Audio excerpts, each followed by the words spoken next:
Bang! Neeves Knives. I'm Jared with my lovely wife, Kara, Hello. and we are live, ladies and gentlemen. And we got it set up a little bit different today. We did wind up getting the screen, so now I can read everything perfectly. I got a big screen right here, right in front of me, just a couple feet away, so I can see everything very clearly, Where'd which you is get it from? awesome. My baby went and got it for me, so. To be fair, you did ask for it, but I think I did a good job. Yeah. Yeah, you did a really good job. So we have the camera set up a little bit differently. I might change it after this. We'll see how it goes. But I do kind of like the way this is set up. Well, instead of seeing the top of your head, they're just going to see you look sideways, which in my Right, opinion, but I'm saying better. I could change that. I could make it to where the camera's literally right in front of me over the top of this, but then they might be looking down a little bit. I don't know. We'll see how it goes. Yeah. What's up, Aaron? John, Quentin, Alex, Talica, Fiend, Logical. How's everybody doing? Leo.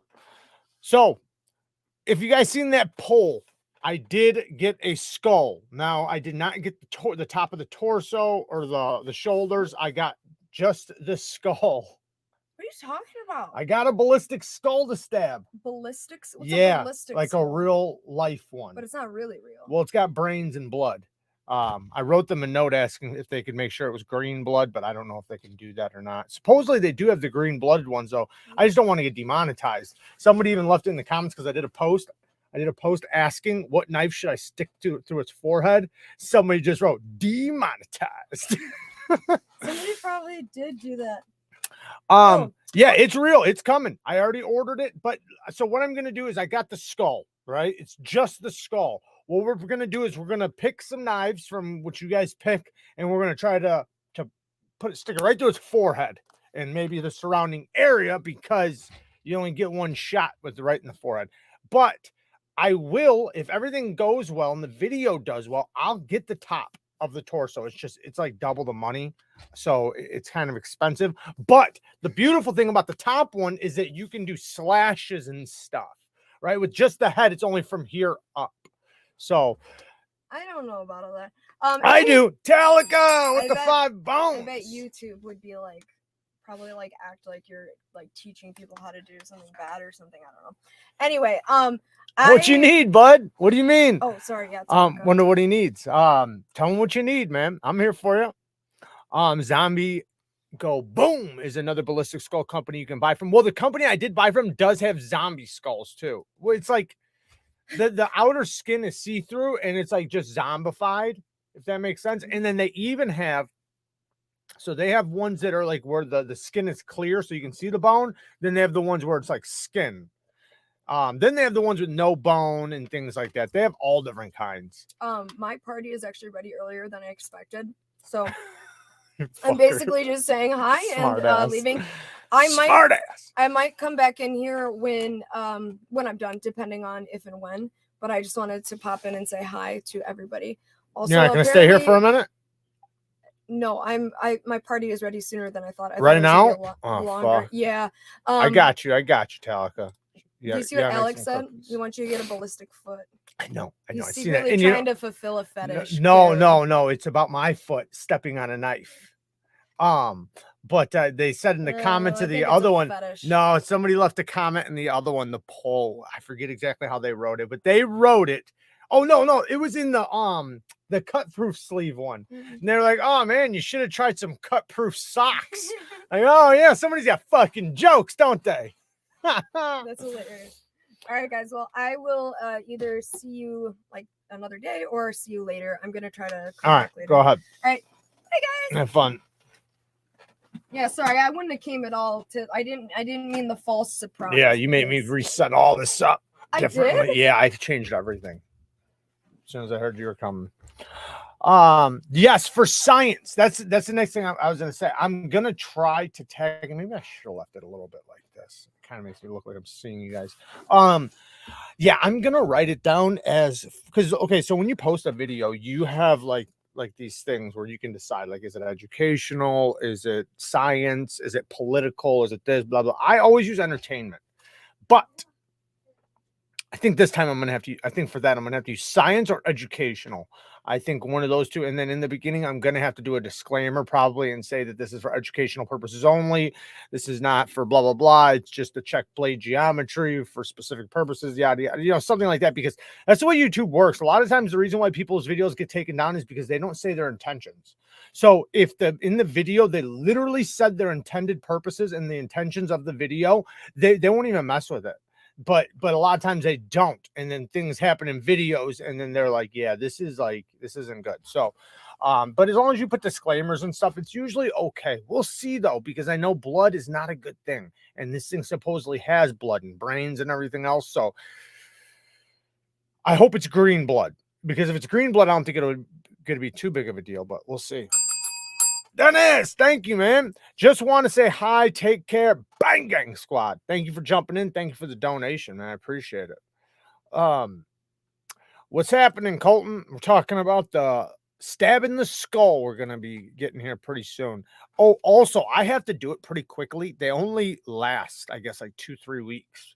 That's what the site says. It says it's best to be used between 2 weeks of getting it. So I got to make the video pretty quick. Yeah, I bet you are. But oh wow, Formula One coming in with the boink. Thank you, man. Thank you for the 2 bones and my boink. Mythbusters by NEEVESKNIVES. Right, exactly. You know, we're testing blade geometry here. Hey, Gamma Ray Burst, man, you guys are coming in hot. I'm loving it. 10 bones. Thank you, man. Hey, man, great video with the cut sleeves. Loved it. Guess they aren't made that well. Yeah, but a lot of people, you know, they made the comments that, you know, it's more for like when you slip, you know, like I'm doing, you know, impact, and obviously, you know, it's going to cut through. But like if you were cutting up food or something and you just slid across it, you'd probably be okay. But some of them, no, for sure not. Some of them were way easier than they should have been. This is the biggest thing, is don't trust the level. Obviously go to a reputable company. If you're in serious need and you really want one that's serious and it's important for you not to get severely cut, don't just trust anything. Like their levels they're not accurate at all. What's up, Breeze? Saturday again. Raven, shout out to Taiwan. Just Nate with another 10 bones with the boink. We got another boink in here. If you want to look sharp on Halloween, go as a sword. There you go. There you go. Just a sword. But I think so some people in the comments were saying not to do cold steel. Some people were wanting cold steel. Some people were like, don't do cold steel because it's been done too many times. So I figure, you know, we should probably get together like 3 to 5 knives, because we're only going to be able to get 3 knives probably, you know, pretty successfully before it starts getting pretty bad. And then at the end, you know, maybe we'll take a Quichetti or a kukri or something to the skull. And really do some damage. The problem is it doesn't have shoulders. This is just a head. So getting it to hold in place and all of that, we'll see how it goes. But like I said, if everything goes well, I will get the torso, or not the whole thing, but just because the whole thing is like $600-700. But just for this up, it's like $250. And I'll do it if it's worth if the video is worth it. Like if there's lots of likes and things like that. Right now, the likes are down. By the way, don't forget to hit the like button. I really do appreciate it. Right now, my likes are like really down on the regular videos, and I really appreciate if you guys hit the like button. And thank you ahead of time. If anyone is interested in a Kaiser mini Therium, there is a good deal on them at Blade HQ. They're only $110. So I got a little roasting to do today on Kaiser. See y'all next time I'm out. Thank you, Dennis, man. Throwing in another 2 bones to say goodbye, man. Thank you. I appreciate the support, man. Jared, watch some grand thumb videos when they shoot ballistics dummies and get the same ideas on how to get it through. You know, speaking of that, I had a company contact me for bulletproof vests, trying to send them to me.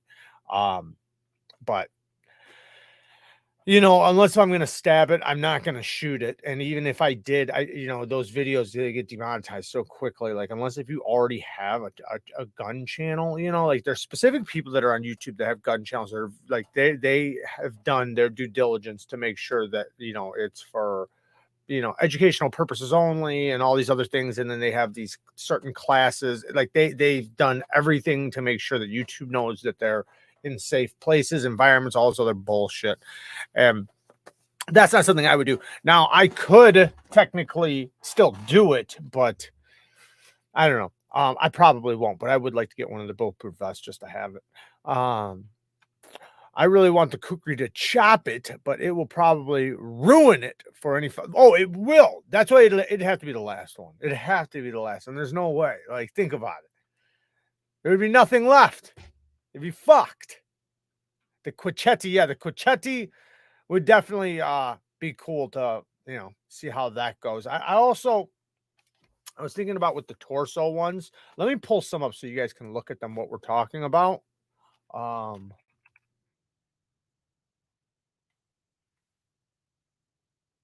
just pull the exact ones up that I'm going towards. I think is it this one? Ballistics Dummy Lab? Yeah, this one. Okay, so let me share this with you guys. Give me 1 second. Share screen. Home tab. Okay, so yeah, you guys can see it. All right, so the one I got was this one right here. This exact son of a. I hate fucking pop-ups, man. You know what? I'm so angry at sites because I use these to get to screenshot for my videos, and a fucking every time you try to take a screenshot, they have to have a pop-up come up. But yeah, this is the one I got, and you can see it's only from the neck up. So that's why we're focusing on the forehead, maybe the side of the dome, temple areas, some ears. But like I said, if this goes really well, I will get this guy, right? Oh, where's he at? Oh, come on. Anyways, this is the zombie one. I'll show you in 1 second. This is the zombie one. Zombie one looks kind of cool. I thought about getting it, but I got the regular one. These are the ones without the skull, which are a lot cheaper. What is that loaded head? Wonder what that means. Because the one I had says it has brain and real blood. I don't know what pre-order permagel ballistics dummy loaded head. Yeah, I don't know what this one is. Does not have it. Oh, this one doesn't have a shelf life. That's cool. Okay, so the one I got does have a shelf life. Okay, so let me look for the I guess it won't be. Is it just torso? No, not that one. Hold on. Let's just no, not the gel blocks. Why did I push that? Just go right here. There it is. So this would be the other one I could get, like in that picture, where we'd have the opportunity to go at the neck, the shoulder areas, what the hell's this called? I can't even think of what it's called. I've broken it before too. Your collarbone. But yeah, I think it'd be pretty badass. Oh, Juster, thank you. Usler with the 10 bones. Thank you, man. Would love your opinion between the Spyderco Kruger PM2 and the K390 Enduro. Ooh. Okay, so personally, I would go with the Crewwear PM2. However, the K390 is the better steel for sure. Like I if you could do K390 PM2, that'd be badass. Now the K390 Enduro is badass. It's a badass knife. I just personally like, even though the Enduro is such a good knife, the ergos are so good on the Enduro. It's such a good cutter. It's such a good knife.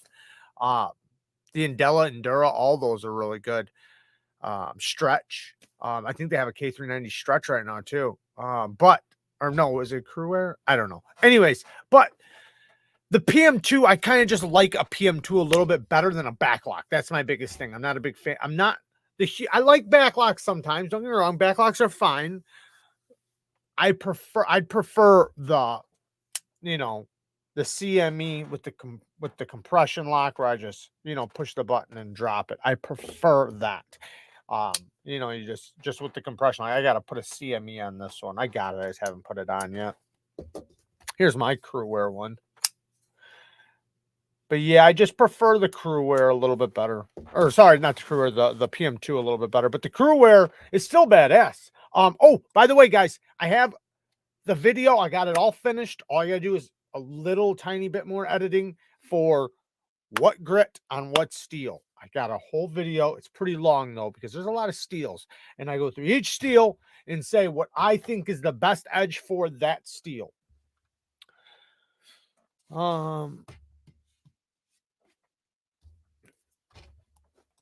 Yeah, I did see that about he lost that court case, but he never had a chance though in that court case. If you guys seen anything about the judge, he had no chance on that court case. Walking in, he had already lost. He never had a chance to win that court case. It wouldn't have mattered what type of evidence they did have or didn't have. It wouldn't have mattered. He lost that going in there, knowing the judge. Who needs to upgrade the crew or PM2? It's crew Carta is like the ideal combo.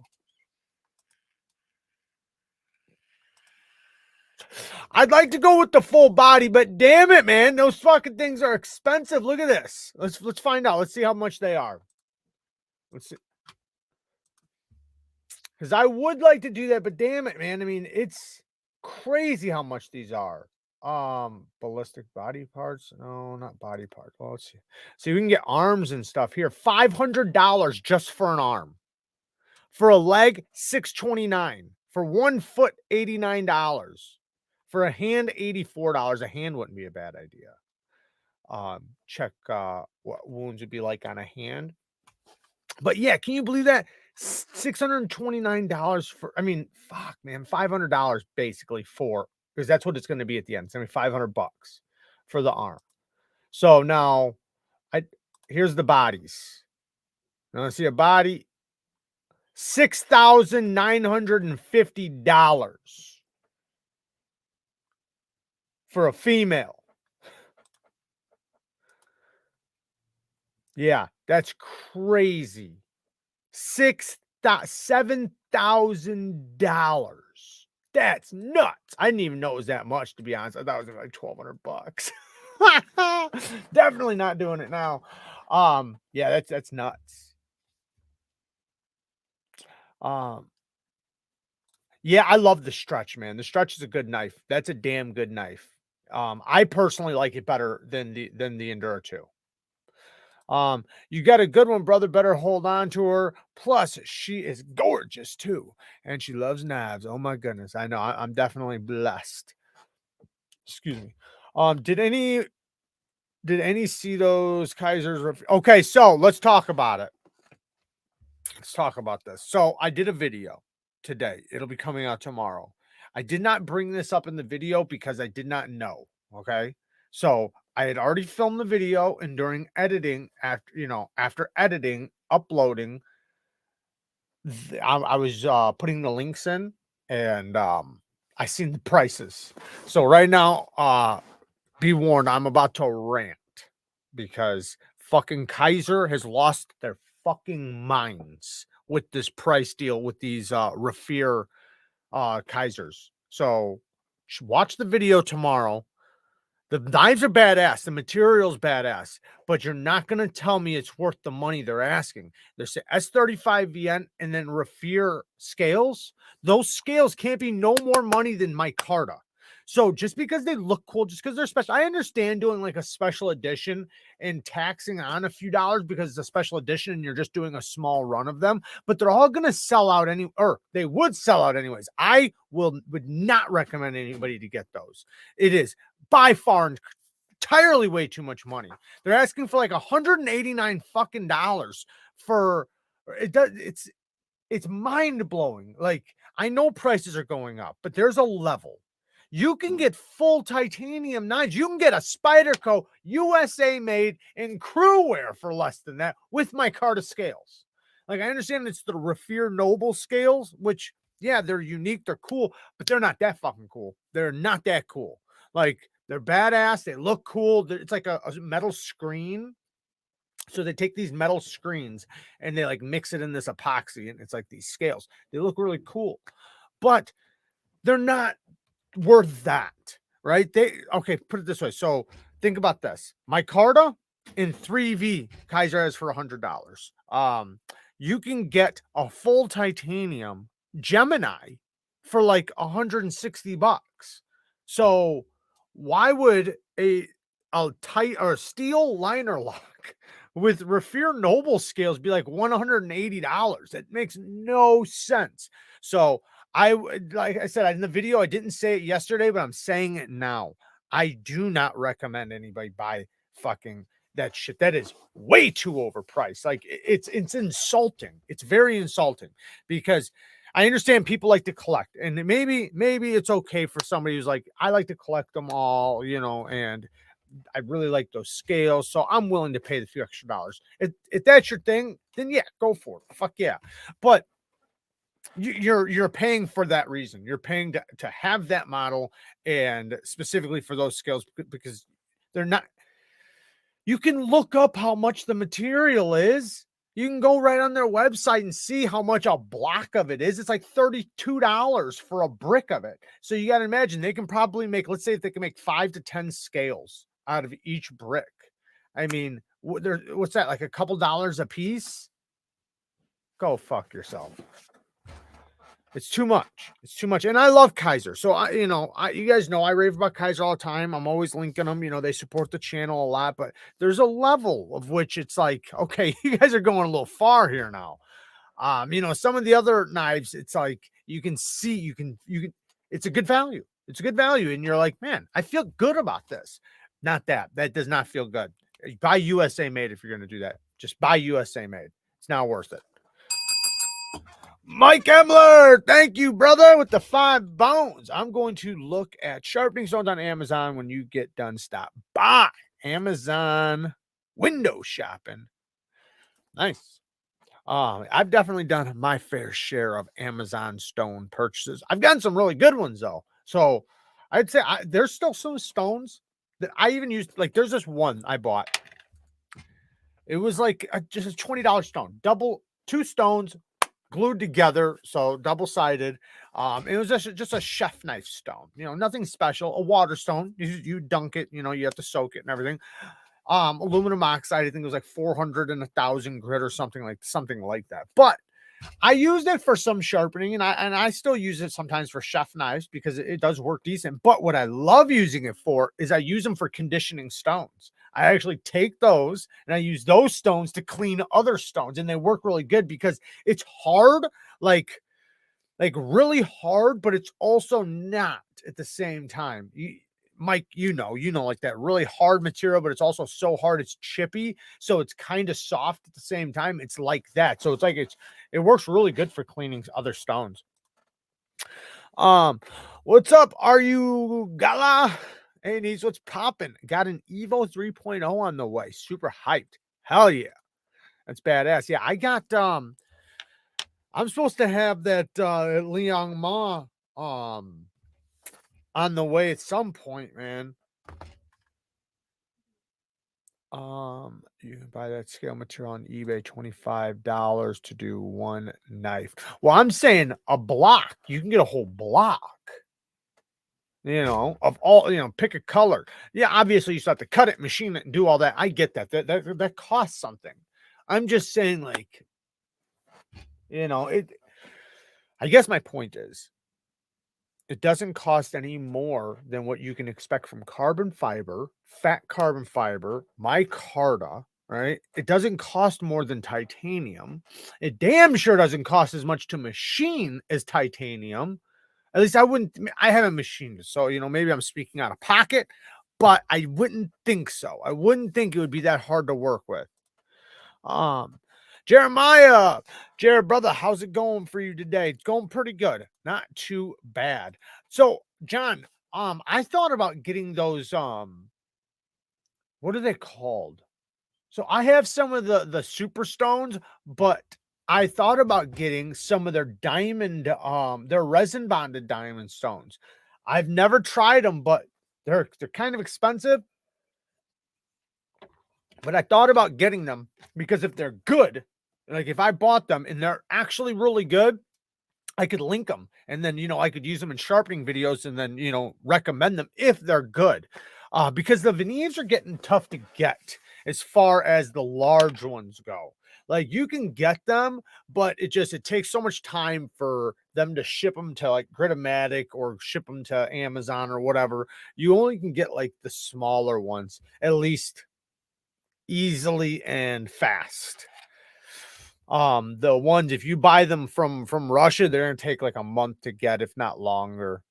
Neeves Knives, can we get your opinion on the ProTech Godson? So with the Godson, the Godfather, all that, all those ProTechs, there's a Newport, the Godson, anyways, all those, they're cool. I like them. They're ProTech has really good autos. They're snappy as hell. They're really good quality. So yeah, I mean, if you like the way it looks, ProTech's the shit. USA made, good quality, good warranty, good everything. Now, you know, it's not gonna be like the best tool, right? It's not. It's that nice, more of a self-defense, lightweight EDC knife. So just know what you're getting into. You know, as long as you know like that's what it is, then yeah, if that's what you want.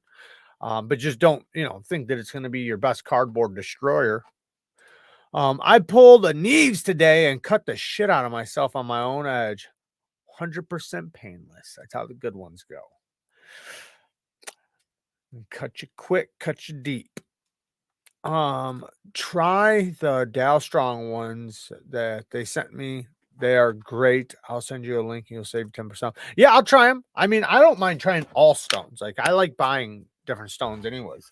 And I haven't tested any new stones recently. I have a new sharpening system I'm testing. 2 new sharpening systems I'm testing right now. So those will be coming very soon. And one is like super easy to use. Like it's I think made in Poland, I think. You guys will see it coming soon. Are lock backs outdated? Any less functional or harder to maintain the frame lock? So they're only outdated because everybody knows how to use a backlock, right? Like your oldest memory of pocket knives are backlocks. So like it doesn't feel modern. Now the triad lock is a backlock. It's a backlock, but it adds a stop pin, which makes it a lot more stronger, like significantly stronger. So the triad lock, even though it is a backlock, you have that strength makes you feel good about it. Like it's like this is the strongest locking mechanism in the world. So it makes you feel good about having the backlock because you can do so much with it. Now, it's not any harder to maintain or anything like that. Not really. I mean, so I wouldn't say anything about maintenance wise, anything bad. I mean, obviously, you know, if something gets stuck down in the, you know, the groove where the backlock falls into, yeah, it won't lock up, but you can just clean that out. But that goes as far as just like any other lock. But their backlocks are still good. They're always going to be good. They are very simple. Now, I would say the best backlocks are the ones where you can use them one-handed. Like this. When you can put your finger there and just hit the backlock and just let it drop straight down, those are the best to me. I'd rather use that. I don't want something that I have to. Now, obviously, you can always push it against yourself and then close it, but it always just feels good just dropping it like that.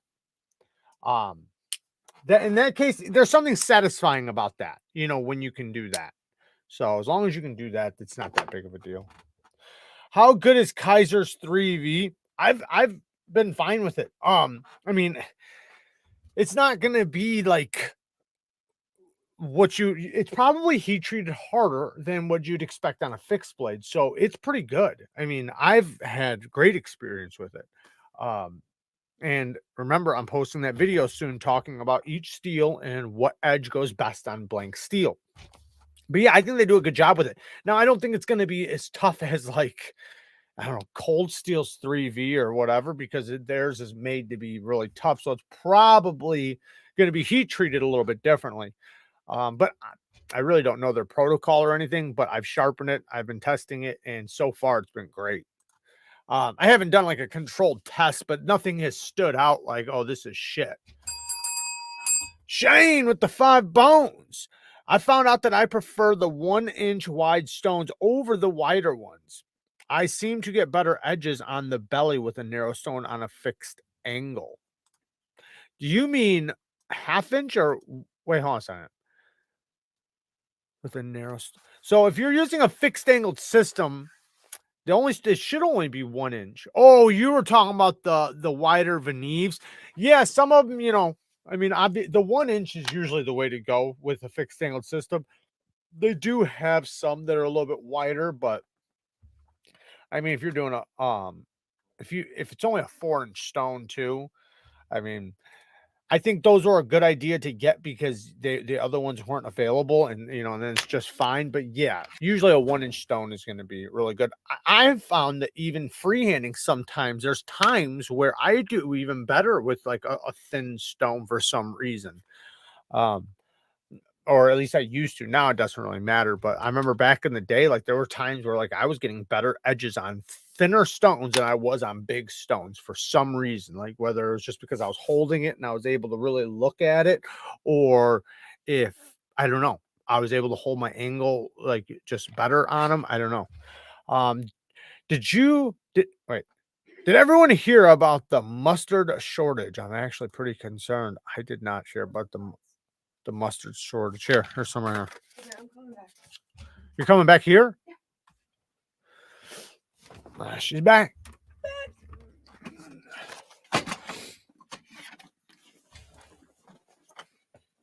Maybe just if you're able to move the mic a little more centrally. It's a little far. Yeah, I can't though. Right there. How about that? Yeah, that's fine. Knife's lander is too expensive for materials, and then to buy more scales because it was made to be customized. I just don't get it. Well, I mean, that's not that crazy. You know, it's D2. It's made by maybe a QSP for that one. What? How much is it? I think $50. 45, 50 for D2 G10. It's a small knife. That's kind of a typical price range for D2 G10. Well, no, I mean, 50? You can get them for under $30. You can get D2 and G10. Depends on the brand. Yeah, depends on the brand. But like, okay, like the Penguin, right? QSP Penguin. Oh. That's what, about $15 less? $35, $37. Right, so about something. But there's different versions. 15 But you know, but also remember, smaller company's gonna have a bigger. Well, no, smaller company, OEM work. Right. So they got to make their money. So you're looking at it a little differently because you're companies that are able to give you more affordable ones. They don't have a designer. They're in-house design, so it's their design. They do the work. They do everything. So now, if you have somebody who's getting OEM work done, now they got to make their money. Right. So, and then he does all the shipping and like, I mean, obviously if he sends them to Blade HQ, then they do all their shipping stuff and then they have to get their cut, right? Everybody's got to get the cut. So that's where it comes from. You know, you can't expect to be able to see them on knife dealers unless if they get their cut. They're not just going to take on knives and fucking sell them to you and they don't make $1. Plus companies that aren't as large aren't going to be able to buy as much in bulk, which I would assume is going to make it a little bit more expensive. I mean, I don't know. I'm not trying to justify the price, but I feel like I've seen some knives priced way more outrageously. Do you know what I mean? Yeah. Like I've seen. Well, no, I was just roasting Kaiser. Them. I know, I heard you. So, the roast. You eat mayonnaise out of the jar with a spoon. Try it on a piece of bread. My dad used to have me make him mayonnaise sandwiches. Sometimes he'd put tomatoes on it. My grandma too. Not sure which I'd miss more, my mayo or my mustard. That's a good one. I would miss mayonnaise more. I don't really like mustard. I like them both. I don't dislike it, but I don't feel like I like use it that much. I got the new Boker Bronco CPM 3V fixed blade on the way. Nice. Surprisingly, supposed to be 62 to 63 HRC and made in Germany. Nice. Pretty fair price. I think I paid $120. Badass. Hell yeah, that does seem legit. Seems pretty good, but I don't know an optimal range for 3V. I've never really looked it up, but I don't know like what an optimal range would be for like a chopper versus like a small fixed blade, because they would be a little bit different, or at least I would think. And 3V is that kind of steel where it's like it's a super tough steel. Obviously, you raise the HRC up, it's going to have better edge retention, but it's going to lose that toughness that you might want. So, but yeah, I don't know how the protocol goes with it or anything like that. Like, no idea. Anyone ever tried mustard on their toast with pickles, mayonnaise, and ketchup? I've definitely tried mustard on just about everything. So when I was a kid, I think I've told you this before, baby, but there was a food... What's up, Ian? Go ahead. You flirting with Ian? Yeah, while I'm talking? He called me a hottie and a thottie. Go ahead. What's up? Okay, so when I was little, I don't know if I told you this, but when I was little, I had a snack that I would always eat. And do you remember what it was? A snack you used to always eat? Yeah, weird kind of, because I've told you probably like 3 times. Okay. I just want to see if you remember. There, so. Well, I mean, you were there when I told you, though. Snack you used to eat all the time. It's weird. Like, somebody would think it's gross. It involves apples. You don't remember? Apples and peanut butter or something? And mustard. Apples, peanut butter, and mustard. So it was apple dipped in peanut butter, which is not weird. And then also yellow mustard. And I don't know why. That's where it's weird. I don't know why, but I swear. This guy eats peanut butter with his mayonnaise sandwiches. I don't still do it, but at one point in my life, I was like, I need to try that again and see why I liked that. Not actually that bad. Now, your ratio... You tried it? As an adult, yeah, and it was not bad. The ratio of the mustard needs to be like minute 25% to the mustard. So like, 3 to 1. 3 to 1. But it was like weirdly not bad. I was like, I'm good. But but that's just a preconceived notion of like what you think certain stuff should be used for. That's all that comes from. The knife's lander is just too small for my hands. My 16-year-old daughter said this knife is perfect for my hand, Dad. Yeah, it's a smaller knife. But that's what it's designed for. I can't wait for the XL, man. The XL banter. That's going to be badass. Can you do a Magna Cut versus 20 CV cut test video? That'd be dope. Well, yeah, but the thing is, though, is that it had to be between, because this is the thing, is that just because you can find 20 CV to beat Magna Cut doesn't mean you can't find Magna Cut to beat 20 CV. So if you could find like a company that does 20 CV really good and Magna Cut really good, get one from both or the same company that's doing both the heat treats very well, that would be a good test to do. But it's hard to just take any random Magna Cut from any company and then versus any random 20 CV. It literally be just like a flip of the coin at that point. Yeah. Zachary Schmidt wants to know, Jared, did you just wipe off my poke? I felt something hit me. I don't know what it was. You wiped away my poke. Zachary wants to know, Jared, what are your thoughts on the rise of the EDC fixed blade trend that's been happening the last couple of years? The EDC fixed blade trend? What about it? Fixed blades always been carryable?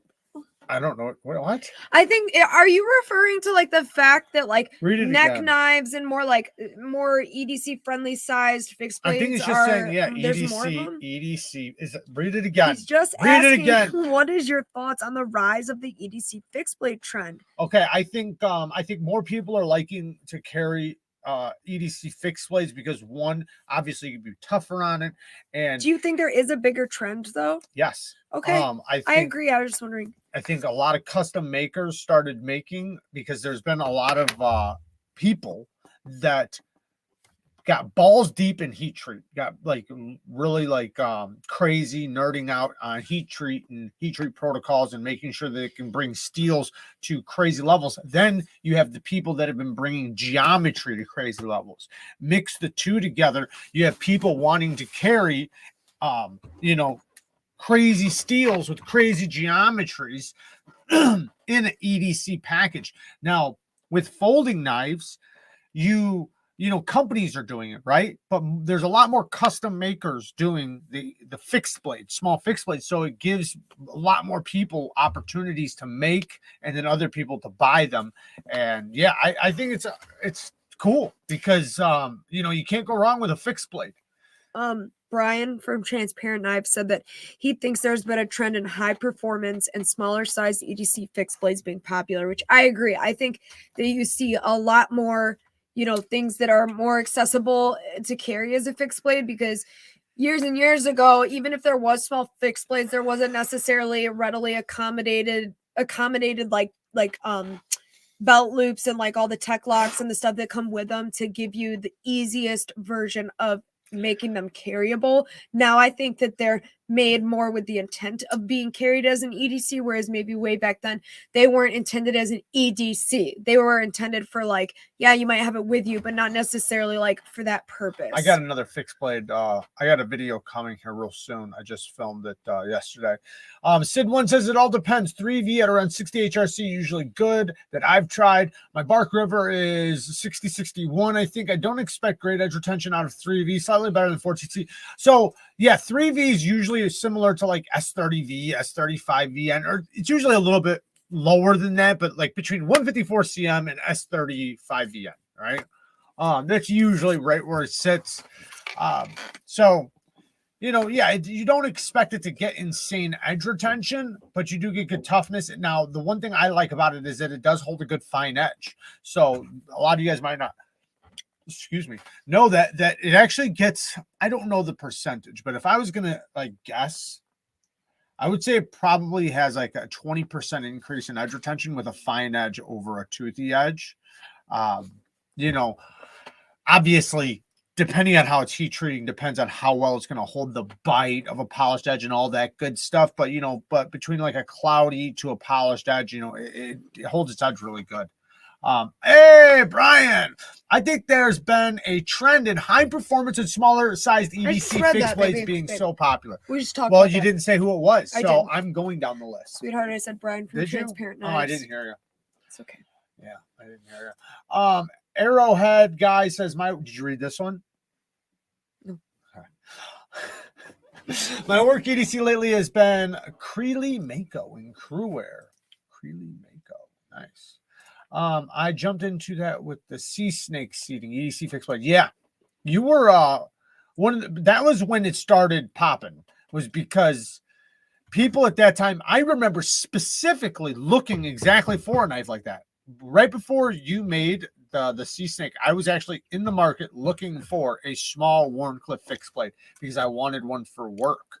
I was doing so much utility cutting and so much shit with boxes and stuff at work. I was looking for a small fixed blade just like that.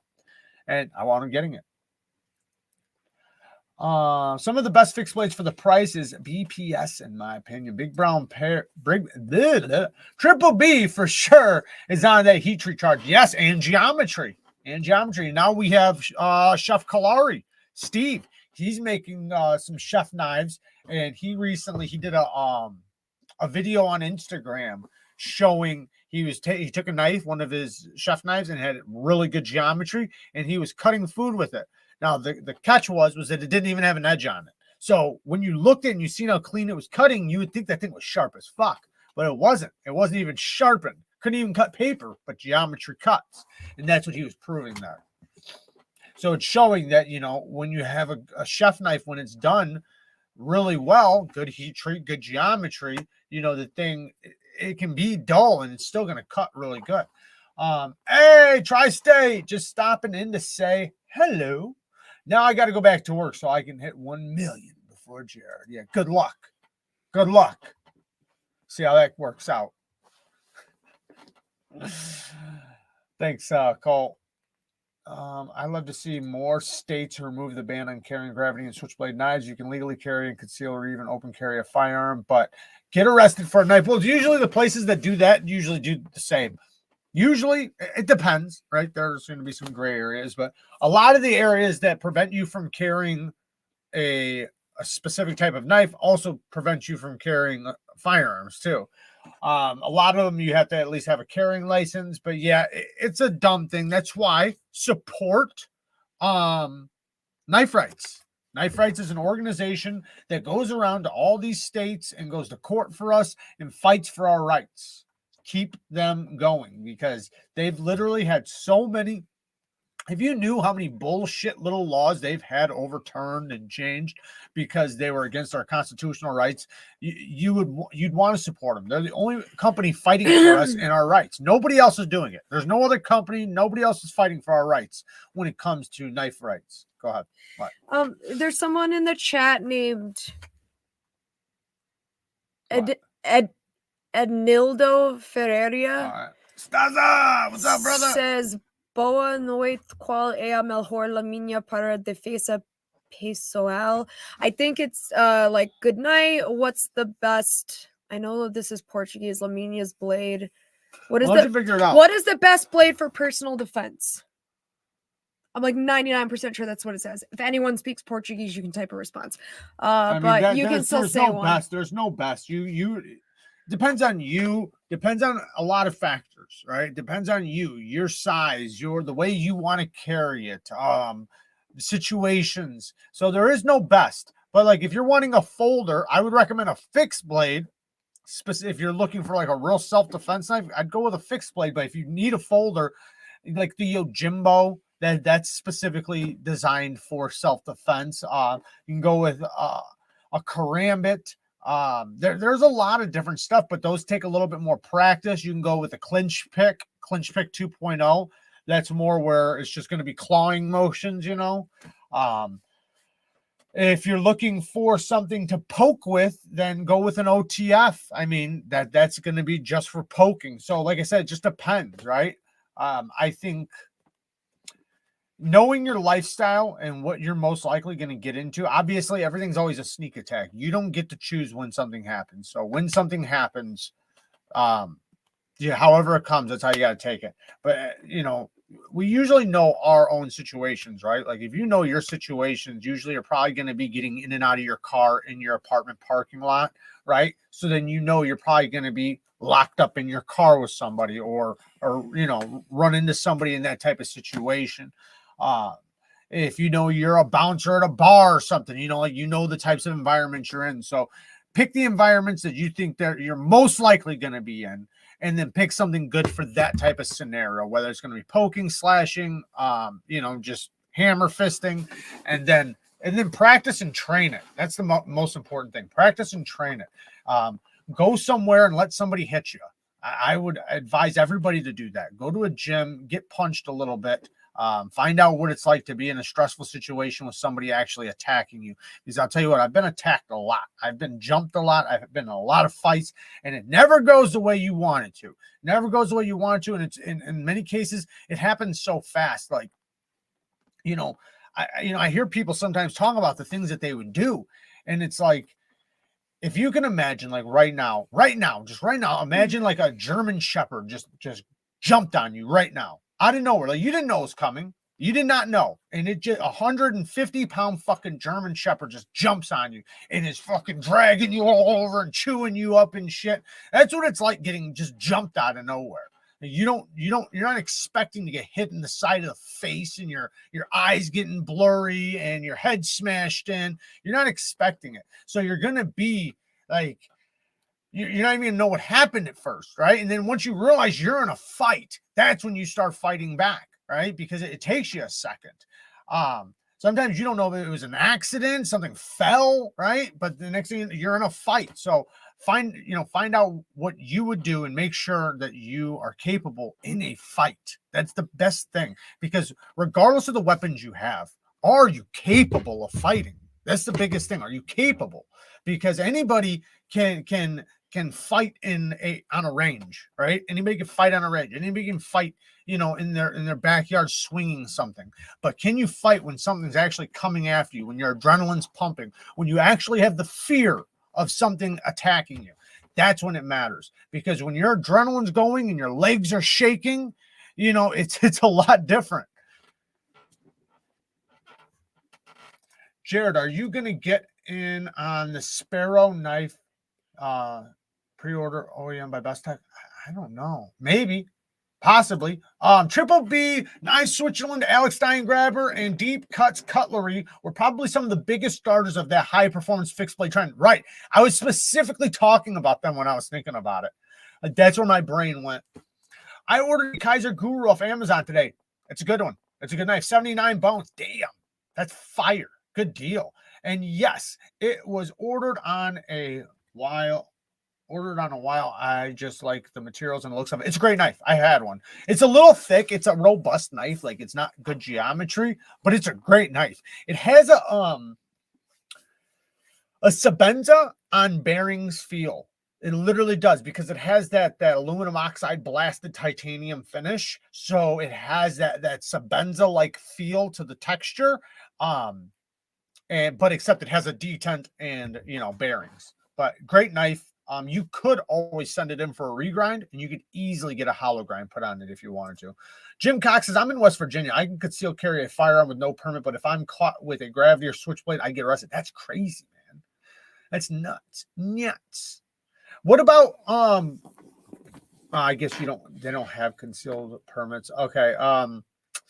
Like here, you have to have the you have to have a concealed carry permit, but if you have that, then you can carry a switchblade and stuff. But I think that's the way it goes here. But we have FOID cards, so.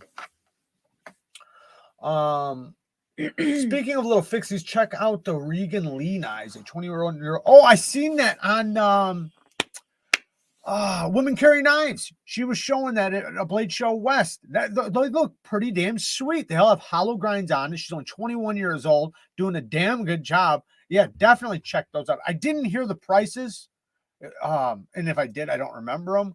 But yeah, definitely check out her Regan Lee knives.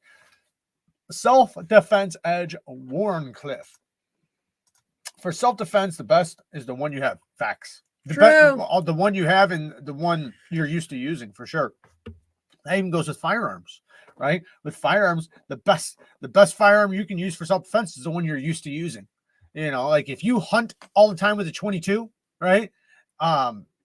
But you have like, a 9mm that you never use, you're probably going to be better with the 22 just because you're used to loading it. You're used to things going wrong. If it jams, you're used to, going through the simulations of what it takes to get it back in action, and shit happens, so.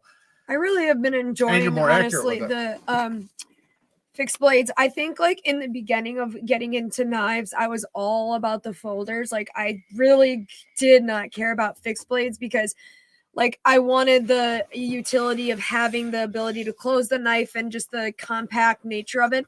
But lately, like, and Jared can vouch for this, lately I've been kind of like going towards the fixed blades. Like that one Mike gave us, I've been wearing, and I've been rocking my Ted blade a lot around my neck. I just throw it inside my shirt. You don't even know it's there. Right. Like you literally wouldn't even know it's there. And I don't know. I've really been enjoying it. And like, I just, now when I see certain fixed blades and the way they look, especially like Warncliffe ones, like even Mike's Sea Snake is a really good example of what I'm talking about. They just have an appeal to me that they didn't used to have. And honestly, you know what it is? Do you know? I like being able to pull it out of my damn belt and just use it. Yeah. I kind of enjoy not having to open it. Like, it's weird because that was the whole appeal of folding knives. But like sometimes when you're like really working and you just have to keep using your knife over and over and you have to keep setting it down or putting it away or whatever, it's kind of nice to just pick it up and use it. I don't know. That's just me though. But the K-Bar TDI, Stasa said, Gabriel says some kind of Emerson wave. The Lion Steel's got that Magna Cut Karambit with the Emerson wave. That's not a bad idea. The Matriarch, yeah, that's a really good one. Any of those knives are good. But like I said, I think the most important thing is putting your mind in this. Like I've said this, I guess I said it to her, but like and I think a lot of guys do this, right? And I think it's a good thing to tell, like your lady friends and stuff like that, because I do think it is our job. But if they knew how many times a day we die in our heads, right? We get killed in our heads, like to save them or somebody. Like even like when I'm walking with her, right? I always imagine like if a car was coming, right? What am I willing to do? Like he always pushes me to the inside when we're walking subconsciously. But with anything, right? With anything, what am I willing to do? Am I willing to die, right? And obviously, with the person you're with, your significant other, or if they're not your significant other, that's going to be a great value on whether or not you should stay with them or not. Are you willing to die for them, right? And but and you'd like to know if that it's worth it if that you are, but putting yourself in those situations, like I think I do that constantly, even if I'm just walking to go to the bathroom, right? My brain automatically goes into a simulation of if this and this happens, right? What's my move? What would I do?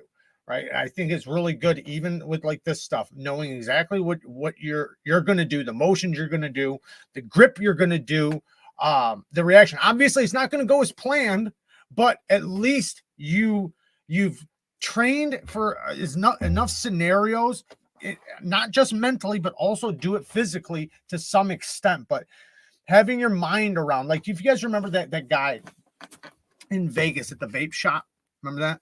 In Vegas at the vape shop? The guy who stuck that dude like six, 7 times, right? So the kid who jumped the counter and he stabbed him, that guy simulated that in his head 1,000 times before it happened. Ready. That's I promise you that guy had thought about exactly what he's going to do. And he probably thought about, like, I will never do nothing unless they come across this counter. If they come across this counter, then it's on. And he thought about it, exactly what he was going to do. I guarantee he practiced that shit. Hammer grip, and he was ready, and he had the knife positioned in a way where, like, the second they started talking, he was just real smooth and just grabbed it. And then when the guy went to turn around and run, he grabbed him and stopped him from running. Like he did it perfectly. I applaud him. Rocky with the 5 bones. Thank you, brother. What's the sticker? I seen one. This one was sick, man. And it's so sad. I probably shouldn't even be talking about it, but this lady. Oh, it's so sad. This guy must have been a lunatic. I have no idea. I don't know like what happened, the words or anything. She was walking around a corner, was about to walk around a corner. This guy just comes out of nowhere, just hits her. And when she falls back, she knocks herself out when she falls back, and he just jumps on top of her and starts going in. And it's so sad because he killed her, right? But she didn't even know she was dying because she got knocked out. But it just out of nowhere, no words, no nothing. Just this guy, I think he was like somebody, like he was mentally messed up. But it just goes to show you exactly what I was just talking about. You don't get to pick the time. So when it happens, it's good to be prepared and ready and know you have the endurance and the stamina to do it, to take a hit. Yeah. In the moment, right? Like that's it's gonna be one time I had to beat up a guy with a bucket of water. What? Fuck yeah. Did the water spill when you did it? I'm sure it did. Well, maybe it was a closed bucket. Detroit urban survival training can deflect any weapon, but yes, training helps. I'm guessing there was a first part to that. A rock will help better than nothing. How do you with a rock? How are you with a rock? Anything will work. I mean, I think I've always said, everything's a weapon. Everything's a weapon. It's just, are you willing to use it? Are you willing to, look at it as a weapon? Just about everything, not everything, but most things are. Most things can be picked up and used as a weapon. That's why the thought of like saying like that a knife is a weapon, that's the dumbest statement because everything's a fucking weapon. Well, what was interesting Fight or to flight, me, right? What was interesting to me is back when I used to work at Starbucks, they used to have us do drills for if there was a shooter that came in the building. And they did like the whole fight or flight stuff and talked about it. And they were like, for fighting, like think about the area you work in, what could be used as a weapon. Like think about it now. Yeah, you're right. That's exactly like I'm saying. But every single person said, oh, the knife. We would have these knives. They're about 8-inch blades, but they're serrated bread knives. Right, they're those dullish kind of bread knife serrations. Won't even cut butter. I'm sitting here thinking like that is the last thing I would pick. The metal on them is so flimsy. I honestly don't even know if it could stab a person. No, it probably could. Like, I think it would go. Yeah, it would. Anyway, I would always tell them like, no, that's not what you're going to use. I would take the bleach and spray it in their eyes. I would spray the hot water, the 208-degree water hose at them. Yeah. I would F them up. Yeah. It's just a few degrees below boiling. We have these whipped cream canisters that are metal. And they're like the size of a bowling pin, like the one we have upstairs. If you took that by the handle and whacked someone, there were just so many things that were better than that flimsy bread knife. But it's funny though, because people that really haven't had to encounter combat with weapons, based off some of like the answers like that, or you're not even saying they've had to have done it, but they haven't like thought too far because they're just like, oh, the knife. No, but they're not thinking this thing is flimsy. This is the next thing, is that most people don't realize how useless some things are. Like, I've watched things get broken over people's heads and them look right at the person and then fuck them up. So I've seen people get hurt. You think, like, even when I had a beer bottle broken over my eye, I still fought. Like, it didn't even, you know, it's like, you don't realize what adrenaline does. Adrenaline will pump you up, but it also can hinder you because you're nervous, your hands are shaking, your knees are shaking. So that's why I say get in those positions, and that's going to be the best part, is being able to slow your heart rate down and observe what's going on and realize what's the next move, and also being willing to make the move. Are you willing to punch somebody? Are you willing to tackle somebody? Are you willing to get on the, you know, in a situation with somebody? Obviously, if you have to, okay, right? Of course, if you have to, it's like you're cornered, right? But I mean, in a situation where you're like protecting somebody, or you maybe, you know, because sometimes I think people second guess themselves, and I've seen this so many times where somebody, you should have done it now, right? You should have done something now, and then they don't, and then it winds up being too late 3 seconds later, and that hesitation gets them. You missed a ding. But obviously, you always have to. I hear. Okay. Obviously, you always have to wait your turn, right? Like I've had guns pulled down on me, and I couldn't do nothing at all. Like, there was nothing I could do. So I didn't have the jump, right? So I had to deal with what came with, you know, somebody pulling a gun out on you. But if I had the opportunity, it'd been different, but I didn't. And you got to know those situations. You got to be able to decipher, like, is this worth it? I don't see it. I don't either. Go backwards though. I've been looking. My thing won't let me go back far enough. It just like stopped. I think. If there was a donation that I didn't see, can somebody tell us who it was so we can thank them and read it? I don't think. Or whoever you were, can you just type your comment again, but don't super chat. Just type it normal and tell us that it was you, because I legit don't have it on my screen, and it's not showing up. Do you see it over there? I don't. I don't see it, and I don't have the little bubble at the top that says we had one. But like, if you were talking for a long time, it could have timed out that bubble. But I like, look, it's stopping me. Like, yeah, it won't let me go back. It does the same thing here. Yeah, you only have so much time. It's weird how that happens. Yeah, I think there's a way though to pick up VC Edge. I don't. You got a new super chat. Yeah, that's a different one though. Can someone tell us who it was? VC! Thank you, man. Hi, Jared and Kara. Love your videos as well as the sharpening information. Thank you, VC Edge. I appreciate the 5 bones. Thank you very much. Somebody was asking me what I thought about that. Go and subscribe to his YouTube channel, guys. VC Edge. Definitely go and subscribe. Maybe somebody can link it. The last donation Kyle saw was Jeremiah Moses, and it said, "Just because you're awesome and I love you." Okay, that's who it was. That's who it was. Thank you so much. Thank you, man. I'm sorry that we don't see it for some reason. Yeah, for some reason it's not here. You guys know sometimes it fucks up. Yeah, see how there's always a bubble at the top? Like, I didn't have that. That's the thing, I don't see, but you think there would be all the bubbles up there. here. They time out after a while. I know, but you think there'd be something there, like a way for them all. So yeah, but if streams that get a lot of donations, it wouldn't work. But still, though, even if you did have a lot, why couldn't you have them listed so that you can roll through them? Well, they should just go away when you get too many. Thank you, Fiend. There's VC Edge's channel. Go and check him out. I want to get something from him on the channel so bad. Gordon, I've got a pretty cool new holster for my spreading knife. New lunchbox too. That's what I'm talking about. Someone was asking me what I thought about the MKM. What was it? It's a fixed blade MKM. I know what they're talking about, and I literally can't remember the name now because the comment's so long ago. Macro, the MKM Macro. You know that knife, right? That fixed blade by MKM. It's sort of. Not that I can think of. It's just like a really plain drop point. The micro. That's what it's called. Yeah, he wrote MAKRO. That looks like macro. There's 2 different ones. There's the micro and then the big one. So probably that's the macro. Yeah, the big one, I was thinking it was smaller. There is the small one, then they have the bigger version. Yeah, I've had them both on. Micro or micro? Micro and macro. Why isn't it micro? Micro? I think that's what it's called. I think it's called the micro. It might be called micro, but I always pronounce it micro because I don't think they would just call. I don't know. Doesn't matter. In every lawful case, can I answer the question or not? Oh, go ahead. I was gonna say that I've never handled one, so I can't give you like an. You did. That I did. Yeah. The micro one or the big one? Both. When? How long ago was that? Months ago.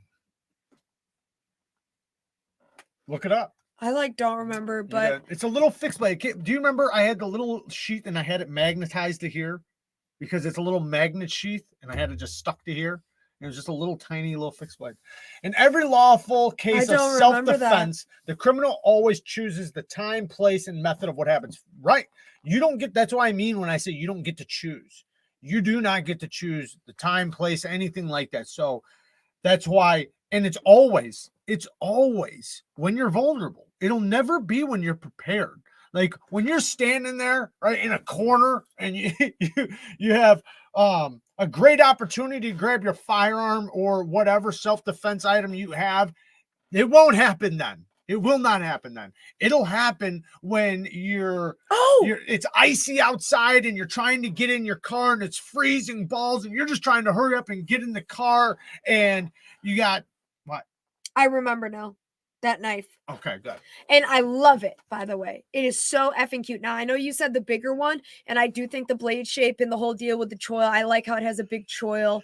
The blade shape to me, even though minimalistic, very, like, just good standard EDC. I think that's a really good EDC knife. I remember now looking up a picture of the little one. It came back to me. Oh, that little one is so freaking cute. And I love how they did the big whoop in the blade, the big choil, you know, for your finger choil, like kind of just in the knife. Or I guess maybe it's not a choil if it's in the handle. It's in the handle, yeah. So it's just like a swoop. But yeah, no, that's a good one. Edge with another 10 bones. By the way, I have a few pre-order spots still open for the 2023 model interface in case anyone is interested. I know they're very expensive as fuck, but there's nothing else like it anywhere. I agree that is one of the most unique knives. I think they're absolutely insane. I can only imagine. But yeah. So there you guys go. If you guys want to get in on a pre-order spot, they're definitely pricey, but he's right. You're not going to have anything. You're not going to see anything else like it. And, you know, USA done, to the highest levels with incredible everything. Like that's the beauty of it. Like it's definitely a showpiece. Not saying you can't use it or anything like that, but it's something special.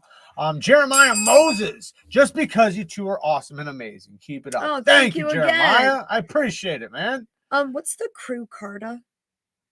Crew carta? Yeah. That's that. Sounds so familiar. That's that. Someone wants that colorful micarta stuff.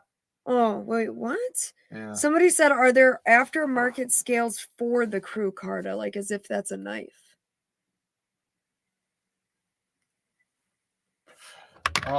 Maybe I'm mistaken.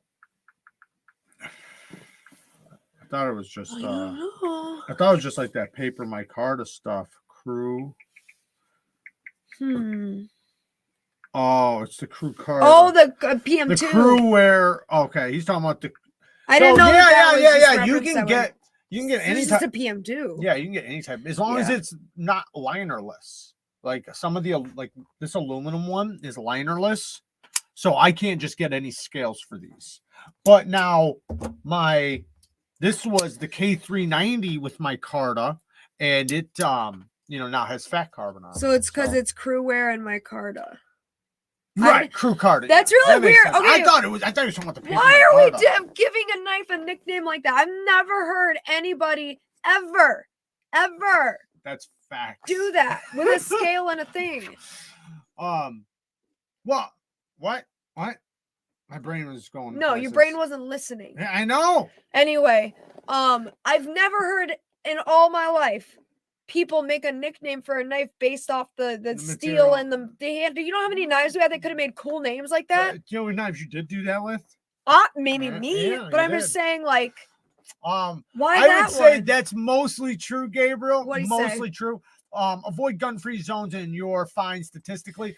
I would say but not here, right? In most places on Earth or in America, probably, but like here, like people have carrying lights so they can carry, like say in bad areas, right? Around here, but you're more likely for something bad to happen, right? Like by somebody who's not legally carrying. They don't give a fuck. Yeah, for sure. They don't give a shit. But you might be like, everybody's carrying is my point. Like, there was even Joe Rogan was talking about it in Chicago a couple weeks ago. There was a damn gunfight. Nobody even got arrested. 2 people killed. Nobody got arrested. They called it something combat, mutual combat. See Shane super chat down there? I'm not there yet. You're really behind. Well, whoa, baby. Well, Shane. Woo! Thank you, man. Not in set. Okay, I got you. Crew car, is that crew air in my Carta? Is that the same thing? I thought it was crew Carta. Now it's crew carts. What are these names? And why has no one told me? Active shooters. You guys are leaving me out on purpose. They know they won't be shot back. Yeah, but that's active shooters. I think that's different. So I consider that's different. Fuck you, right? Kyle. Obviously, it's a horrible. Both are horrible situations. Like that's something different though. That's somebody planning an attack on many, not you. Right? It's attack on many, or especially probably the weak. And obviously, those people are looking for the weak. So don't be weak, first of all. But yeah, definitely, it's always going to be in gun-free zones for that because they're planning an attack against many. But in situations where it's self-defense, it's going to be on your property, you getting in and out of your car somewhere. It's going to be you walking, talking on the phone. It's going to be you standing on a street, just standing there, alone outside in an alley. So it's going to be stuff like that. Can I please get the best possible steel handle material name right now? These are so funny, the ones they're writing. I saw Thai 90V, which is really good. Elma Carta, that sounds like a little bit like Elmo.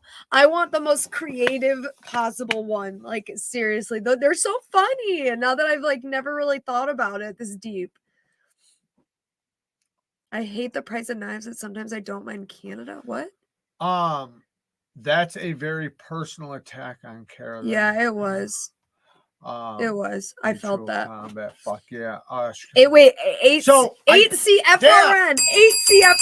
I love that one because they go together perfectly. 8CR and FRN. Quentin with the 10 bones. Thank you, man. Whoever asked about aftermarket crew car, aftermarket skills, yes, you can get them. RC Blade Works is perfect, but it'll take 4-week lead time and only pay with PayPal. That's what these are. PayPal. These are RC Blade Works. They're really good for the Gail Bradley. Love the Gail Bradley. So I do have a scent of the day. The last couple weeks I did not do scent of the day, even though I did have one. I did have a scent for you guys, but I did forget about it. Now we're gonna go over it really quick. This one is super. You gonna stop me right now or what? I'm just sorry. Just go ahead. Magnetai, doesn't that sound like a Transformer robot? Like Magnetai Titanium or something? Yeah. These are great names. I love it. All right. What's your scent? Okay, so this is a very I've never smelt anything like this ever. Ever? No. I've not in a fragrance. This is the blue raspberry. Yeah. So it's called Jungle of Magnetai. What the fuck? You're not gonna be. There we go. Hold on a second. Jungle of the King Paris for men. So it's supposed to be. It's for men. Magnetic top. Really listen to how strong this magnet is. This thing is really strong magnet. But it's got such a unique smell. Like I said, I've never smelled any fragrance like this in my life. I smelled a lot of fragrances. It literally smells, and I'm not even going to do the note breakdown or anything because I'm going to tell you exactly what it smells like. If you guys know the blue popsicles, the blue icy popsicles, they were like $1 for 100 of them. The detent on that cap, though. The detent on the cap, though. The blue popsicles, if you guys know what I'm talking about, the blue icy popsicles, it smells exactly how that tastes. So blue popsicles, or you can think of the blue raspberry lemonade Kool-Aid, the Kool-Aid packets, the old Kool-Aid packets where you put a packet, in a gallon. The blue raspberry lemonade version of that, how that tastes or how that smells is exactly how this smells. It smells just like blue raspberry popsicle or or Kool-Aid. And when you put it on though, you gotta stop. Giggly? Yeah. But when you put it on, like it has a really, really fresh scent, but like I said, you get that blue raspberry that is so scent. good. It's so different. It really is. I don't think it should be anybody's signature scent, but it's pretty good to just, every once in a while, because it's so unique. You got to, like, you keep on wanting to smell it. That is one thing. Like when I smell it, I want to smell it again. Yeah, it's one of those scents where it's definitely like that, where you just want to kind of keep inhaling. Now the problem is I can't link it, so if you guys wanted to try it, you guys are gonna have to look that up yourself. I did link this one down in the description. The Pour Homme at ATLANTIQVE something. I can't fucking pronounce it, but I did link it down in the description, and it's really good. It's a blue and green earthy fragrance. It's like earthy, green, pineapple-y, but like a pineapple plant with a blue scent to it. So it's nice and fresh. It's a crowd pleaser. You can't go wrong with it. It's kind of salty. I know that doesn't make sense, and it probably doesn't sound like it smells good when you hear salty, but no, it smells like really nice sea salt ocean. It's not like salt. Here, I'll let you smell it and you say what you think it smells like. There you go. You can definitely smell the pineapple in it. That one's a nice one. It's more of like just like it's very chill, kind of like outdoorsy. Kind of a beach, not beach, but it's more just like outdoorsy, like summer. fresh air almost. Fresh. You definitely smell the green in it though, like I said, like a pineapple plant. You know what I picture the smell is if like you wake up really early in the morning, like at a high altitude in a mountain where it's kind of I know what you mean. Like some moist outside, and you go walking through the forest with the trees. That's the smell. That is so true. Yeah. If you could bottle that, that's what it reminds me of. A little more of like an intense potent version with of a little bit of salt water coming off the ocean or something. To some extent. Yeah. Agreed. I got a link down in the description. It's not expensive at all. The bottle's pretty unique. You kind of just lay it down. Good atomizer. Good. It's a good fragrance. Really good. I mean, it's definitely a crowd pleaser. It's not something that most people would like. Like, it's not a bad fragrance. Like, so it's not like going to be specifically for certain types of people. I think any age, any type of guy could wear, but it's definitely a men's fragrance. You need to go back up. I'm going. And then before you like go double it up, keep going. Before you double up, there it is. Yep. Nick with the 10 bones. Thank you, man. Off subject. What is the best way to fix a bent Microtech pocket clip? I am not sure which one or which kind, but take it off and bend it back. That's about all I can say. Depends on the clip, but you might have to take it off and then somehow clamp it to a surface or pinch it in some type of surface and bend it back the other way. But usually clips are pretty easy to bend back. Sometimes I wedge things underneath, like just for an example, right? Like, not saying just like I'm doing right now, but you can take something and wedge it underneath and then bend it the other way. So like after you take the clip off, you can screw it to something or put it somewhere and then take something and put it underneath and then bend it down so that it, has a pressure point where you're bending down at. But that's what I would do. I don't know exactly how yours is bent, but they're usually pretty easy to bend back. Eonion's Edge, thank you for stopping by, man. Vice is always a good option as well. Ever play Far Cry 5? I love that game. That's my game. Do you remember way back in the day when you were trying to make me choose if I had to give up a game? And that was one of those. You know, the one with the dog and the bear cheeseburger? The bear that would follow me around in the puma or the My bear. Cheeseburger and then the dog Boomer. That's that game. Alex says clone is a scam. Literally didn't even realize that he just told everybody he's the stinky fucker. The stinky fucker. So Alex now called the stinky fucker. Magna Carta is taken, I think. Is it? Magna Carta? Magna Carta. I like that. Was thinking the same thing. I seriously don't spend over $15 on. You don't have to spend a bunch on cologne. There's a lot. Like even like the list that I'm putting together, some of them are only like 20, 25 bucks. Like there's some really good fragrances, but the difference is that like a lot of the more, not always, right? But the oils are better quality and more expensive ones. And the oils, not saying that like the $300-400 ones, obviously they're taxing on their name, right? Obviously that. But there is a level of which the oils are better quality. It's just like the difference between an EDT and an EDP is the oil percentage. So like one is not going to last very long versus another one will last like twice as long. I think the difference is like one's like 15% oils and the other one's like 45 to 60% oils or something like that. So there is a lot of details that people that don't understand because they just never went into it, never realized. Just like there's different fragrances that put you in different moods, just like with ladies, like there's different types of fragrances that are going to put them in different types of moods and memories and things like that. Yeah. But when you start understanding fragrances more, what is your most expensive cologne? My most? The Juice Man is asking. Probably like $180. What's the cologne though? Well, I got I don't know because I got a few expensive ones. Like I got some YSLs. YSLs are pretty expensive. I think I have like 3 or 4 different kinds of YSLs. So those are pretty expensive. I do have but I bought a tester thing of The Office, which is by Jeremy Fragrance.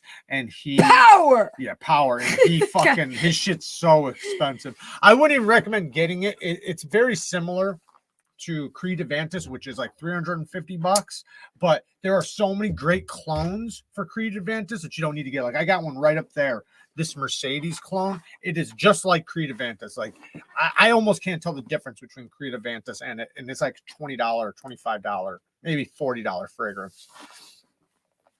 But yeah, you can think about anything with, like I said, with fragrances, like I said before, like imagine fucking you're talking to somebody and you're trying to leave a good impression, especially like say a girl, right? Put it this way. Say a female, right? Female walks up to you. She starts talking to you. She's beautiful. You love the way she looks. She looks really feminine, sexy. And you don't smell anything. Nothing at all, right? Then picture the same girl walking up to you, but now you also smell and she smells like beautiful. Like she smells fresh, smells like flowers, she smells sexy as hell. That's going to make you even feel even a different way. Same thing with women, with men, right? A man can do the same thing. You can walk up and smell like fucking BO and ruin everything because girls are a lot more like that than men. Like men are not as picky when it comes to shit like that, but girls definitely are. Like you can definitely do everything right and one thing wrong and ruin it for a female because this is the deal with women and men. Men look for reasons to accept you. Women look for reasons to disqualify you. Exactly. So any little thing I do think that there's some scenarios in which women start to try to rationalize how to know them. I know. That's different. You stole my thunder. I'm sorry. But yeah, when women do that, it's when they know them, and typically it's usually when the guy is kind of a POS, and like they're trying to like find a way to justify it. But like, but he smells so good. Yeah, that's the thing, right? No, yeah. Usually it's like a bad situation when they start doing that. So, I think it's just better to smell good than to not in any situation, Yeah, but I think that in most cases, like us approaching women, like having a cologne on is good when done the right way. Yeah, and done the right. Obviously, you don't want to, like, you never want it to be to where they smell you coming from across the room. But if you're up close to them and you're talking to them and they get a little time, just a little scent of that you smell good, right? It's not like they're like clouded. It's like with when it. Someone gets out of the shower. And you catch that smell when they walk them, by, like off of their and you can tell they just took a shower. Right. It's just like that level. Fresh, yes. And also, it's just like you're adding that on. Well, think about this. Think about going to somebody's house for the first time and their bed looks dirty, right? You're going to have a lot different thought process than if you've seen their bed and it smells fresh and clean, and like the sheets were just changed. Yeah, it's well made. You represent yourself the same way, right?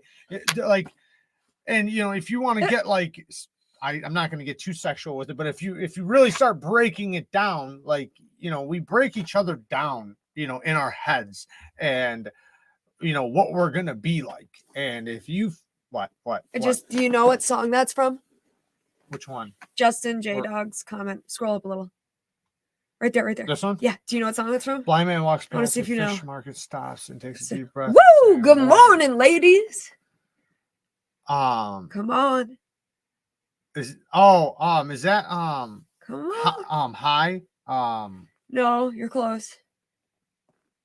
Because I got high. That one? No, it's the same artist though. Oh, well then I'm right then. Colt 45 and 2 zigzags, baby. That's how do you wear cologne the wrong way? You spray too much, spray too little, spray the wrong fragrance at the wrong time. Like, seems logical, just in his mirror, like spraying it down his ear canal. Like, is this right? Well, there's different fragrances. So certain fragrances you can't wear too much. They're not powerful enough. So you can spray it 100 times. They're just not gonna. It's not ever gonna be too much. But then there's certain fragrances that obviously can be too much. And then there's certain fragrances, like say certain sweet fragrances, you never want to wear in the wintertime.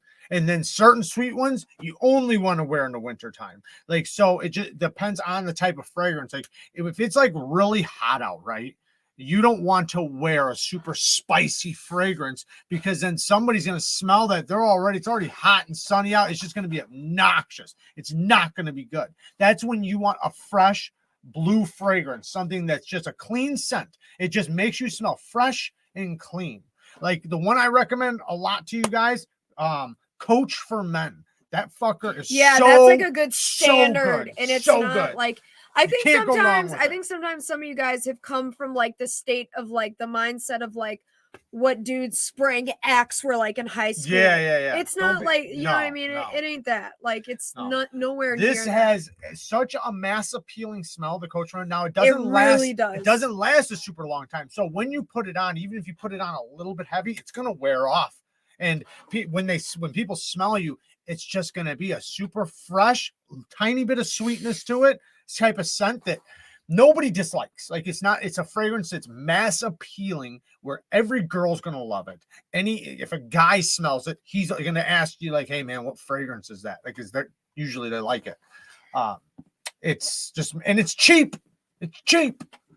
Are you going into story time now then? See, don't do that. Don't spray it and walk through it. You're wasting your shit. Spray it directly on you, because the way a fragrance is actually made, it's made to be sprayed directly, because then because it's layered the specific way. The top is supposed to dry off before the middle, and that's how it's supposed to go. When you spray and walk through it, it basically wastes it. Like it's just getting on your clothes. You want it on your skin more than your clothes. I'm not saying don't put it on your clothes. It'll last longer on your clothes than on your skin, but it's better just put it on your chest, your neck, that type of area, and then let it, illuminate off of you. You can put it on your clothes, but it will last longer. So if it's a really strong fragrance, you don't want to put it on your clothes. You want to just put it on your skin. But it depends on the fragrance. Seems logical. Said there's a kid on his bus who just discovered cologne. It smells like a toilet bowl, and he wants to tell him, but like, say that again. He's got a little boy on his bus. Okay. I'm assuming he drives a bus. Okay. That just discovered cologne, and it smells like a toilet bowl, but he doesn't want to tell him.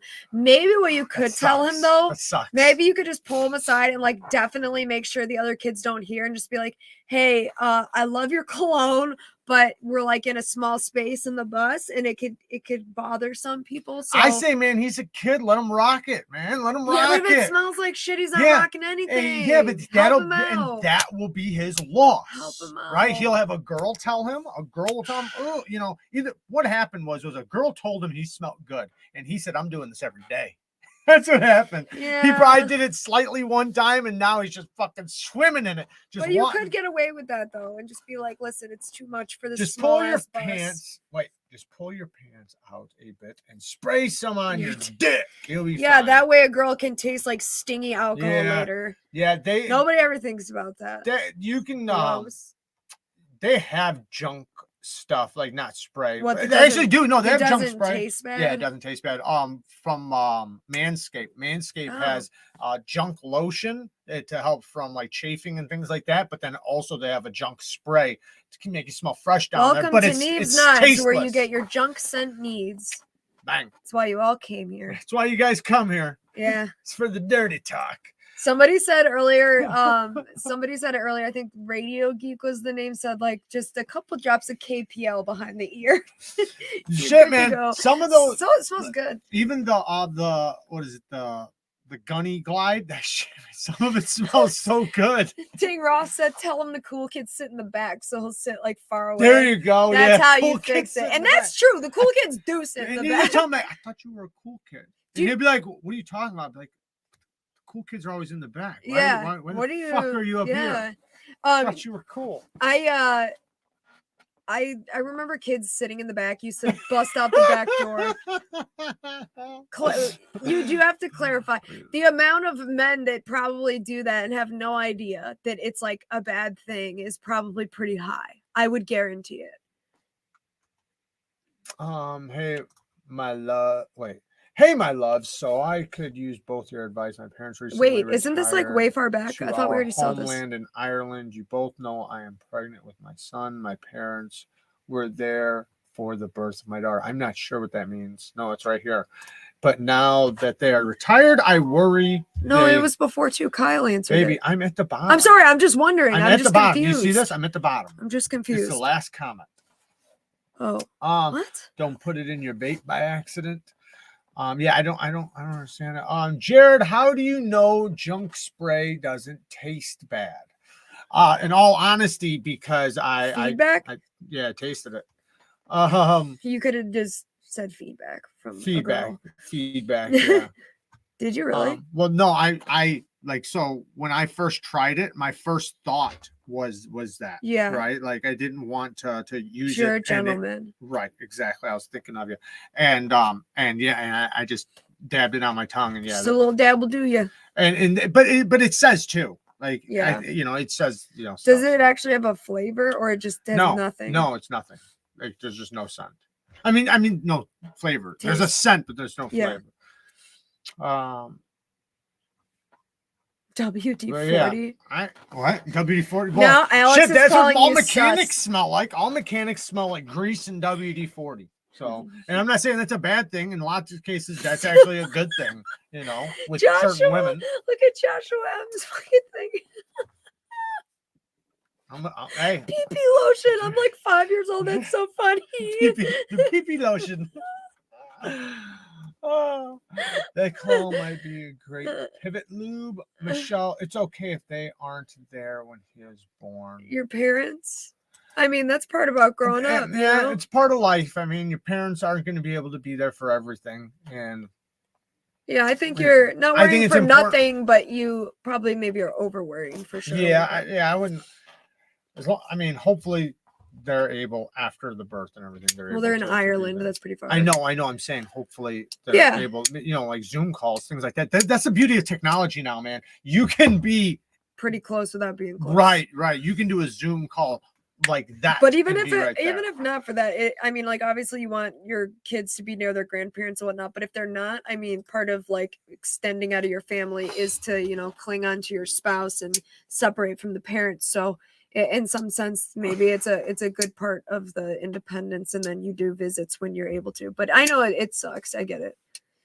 Oprah versus Roseanne in mud wrestling. Roseanne, she'd kick her ass. Yeah, for sure. Definitely. Yeah.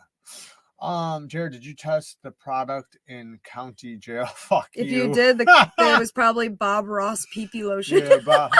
What is it? It's not Bob Ross. No, it's not Bob Ross. What's his name? Now I have Bob Ross in my head. Bob Barker. Yeah, Bob Barker. Bob Barker pee-pee lotion. Yeah, that's Barker. What everything the in jail price is from wrong, Bob Barker. Bitch. Yeah. Bob what is Barker. this? Everything's Bob Barker. There. Everything. It's weird. Yeah, it is really weird. Yeah, super weird.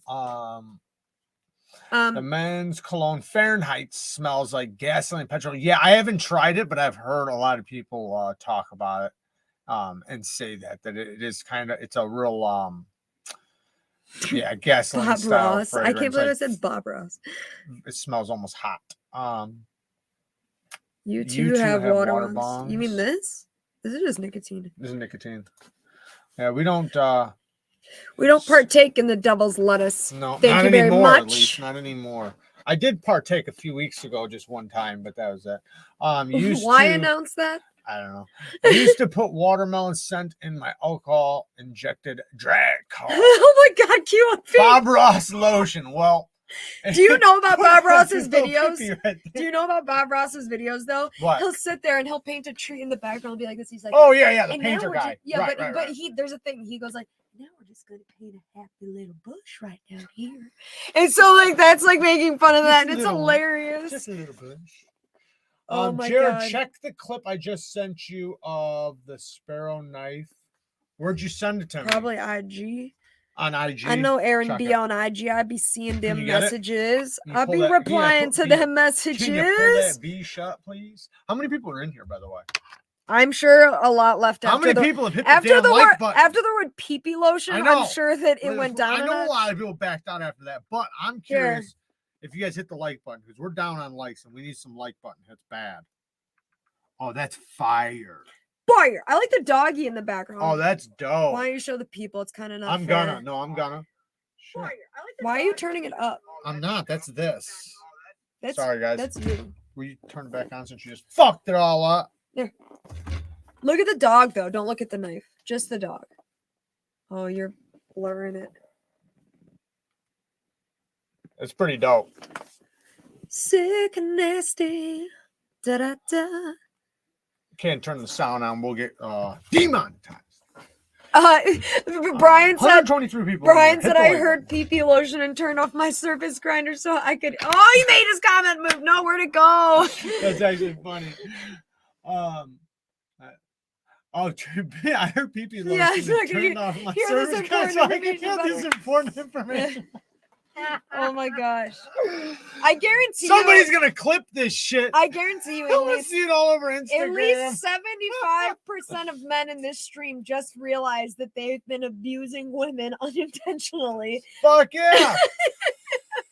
And then they just realized shit, they don't even care about smelling good. Do you think they care about it? They wonder why they can't get a girl to stay down there longer than and they're 5 thinking back seconds. to all the women that were like total troopers and just pretended like nothing was wrong. Right. Or the one that made that face and they're like, and they thought it was because of their size or something, but then they realized pee-pee lotion. It was the pee-pee lotion. Yeah, or the pee-pee spray. You never know which. Or their bush.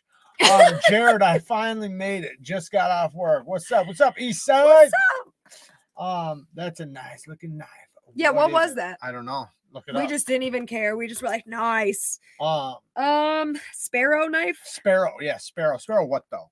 It just says Sparrow Knife Co. I'm guessing that's the brand. The Sparrow Knife Co. is the brand. Yeah, but I'm wondering if there's a name of that. Is there sound? Oh, wait. Don't do the sound. Don't do the sound. Don't do the sound. I'm about to get banned from Shane streams. You got it. Oh, CJ. Wait, no, that's a different. That's a different. So no more about knives. The Yeah, we'll talk Strix. knives. Let's The go. Strix. Oh, the Strix. So that is the what was it again? The Sparrow Strix.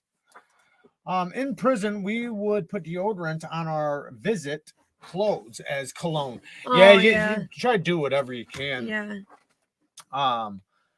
But yeah, now that you're out though, take care of yourself. Concept Fenrir, though they did. Sparrow Knife Co. did the Fenrir. Oh yeah. I got that one. I didn't know that. Oh, I did know that. But I guess I never looked into actual Sparrow knives.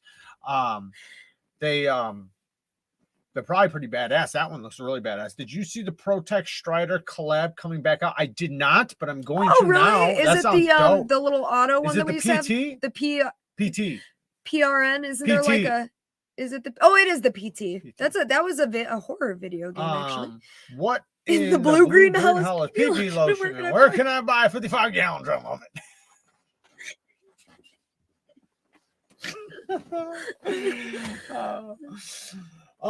Jank stank ain't nothing a little alcohol can't overcome. There you go. That company is working Best Tech to make a production version of the Strix. Nice. That's awesome. That thing looks bad. I'd buy that. It's really hard to go seriously Sage back 5. to knives right now. Probably the Sage 5 lightweight. Wait, what? Sage 5. Sage 5. I'm not a fan of the lightweights, period. Febreze, the struggle lotion. That's or struggle cologne. Yeah, that's hilarious. That's so true. That's so true. I have to take a dump. All right, Dustin. Any PP lotion companies want to reach out to these knives? I missed the Mordex on Urban. Was it there today? I missed it too. I was actually, man, when I seen people were getting them at Blade Show West, I started looking for one. I couldn't find them, so kind of gave up. But I guess I shouldn't have. I'm waiting for that Spyderco 15D. I really want to make sure I get that. I got some knives coming. We got a bunch of great videos coming, guys. I got a bunch of videos already done that are coming up in the next couple days, and I got some cool knives on the way. I got a comment about winning something. I didn't understand the message yet. It's a scam. Yeah, scam. If you win something, you will see your name in the video, or you'll hear me tell you right here. I'll look at you and tell you. If it's in a comment section, it's not me. We no longer do videos or giveaways in regular videos, only Patreon members and randomly in live streams. So if you're gonna win something, you're gonna see it live, and you will never get us contacting you. It is always on you to contact us. You will never, ever, ever under any circumstance have us contact unless you're a patron member. Yeah, I mean, that's in the comments. Though. In the comments, you're not going to get a comment from us. Ron Fry, what's up, brother? You'd really rant if you knew how much it costs them over there making all the knives that we've been buying. It's like 100 times markup. I know what some of the prices are. Yeah, for sure. That's why if you watch the beginning of this, you should have heard me screaming about Kaiser's new knives that just dropped. That pisses me off. I'm very upset about it. If you want to listen to me rant, rewind back to the beginning. No, it's it is a really high downright fucking. I mean, it's not robbery because you don't have to buy it, but I do not recommend anybody buying them. And I didn't say it in the video because I did not know the prices until afterwards. I had an assumption of the price and I was wrong. Does PP lotion work on ceramic ball bearings as well as on phosphor bronze washers? Asking for a friend. John Doe, I think that's something you're just going to have to try out for yourself. You're going to have to, do some practice runs, see how it goes. It was sold out on Urban EDC before the drop. I was on at 258 refreshing, and when it opened, they were gone. Damn. They're probably all, maybe they had the pre-order options going. What? Looks like your friends are in here. Mod Squad. Jared, please give away some tasty PP lotion. I actually, I guess I won't talk about it today. I'll talk about it next time. I got that stuff from that beard brand. There is lotions, but there's like beard oils. What else is there? Shampoo, conditioner. I've been using the hell out of them. They're actually really good. Like I said, they have like a real earthy, woodsy, piney smell to them. It kind of smells like you walked into like a mahogany bar or something. Like it smells good, very masculine smelling. But then there's also like mustache lotion. I almost thought about sending because I almost thought about sending it to Tri-State so he can twirl his mustache with it. What else? There was some scent oils, but he was supposed to send me the actual fragrances, but he only gave me the oil samples, which they're oil. It's not like a real fragrance. So you get to smell the fragrance, but it's just the oil. So yeah, you could take the oil and put it on yourself, of course, but it's not something you can spray on yourself. And the oils are very masculine oil smells. Like I liked a lot of them though. Yeah, no, they're good. They're really good. They all smell like they're made for a lumberjack. In a good way. Yes. They all smell like they're made for a man with a big beard, muscles, a flannel shirt. Hey, Brian says, when you come out with your first knife design, I would be happy to pay a little more for some Neeves knives branded PP lotion. What is PP swag? Maybe we should just have that PP swag? PP swag. Is that swag of your PP? Yeah. Like little PP stickers or something? Yeah. But the pivot is just shaped like a PP. Yeah. The pouch. Yeah, the pouch. You have the zip like this. Yeah. Zip. Oh my god. Jared is trying not to use alpha there to describe it. Why? Well, I wouldn't say alpha. Really I don't think alpha has a scent. I think it smells just manly. It smells burly. It smells like a lumberjack. Yeah, not even just lumberjack, but you could think of any blue collar a sexy working lumberjack. Man, you can even picture a biker, right? A biker could smell really good with it. Oh, that I thought of like a bicyclist when you said yeah, ting, ting. But no, it's a good smell, but they're all, like I said, very masculine smells. They're not going to be like fresh fragrances. It's not like that. They're oils, and they are like some of them, like I said, some smell like pine. One smells like coffee, specifically. So there's a coffee and tobacco. Coffee and tobacco, yeah. And that's another one's like, it's like tobacco leaves and something. Yeah. And that's why when I was on with whatchamacallit, I was explaining that, it kind of like the one thing kind of smells because it's called old money. It literally smells like old money. It smells literally like cigar pipe without the smoke though, cocaine, and like old sweet whiskey, like mixed together, but in a good way. Like, yeah.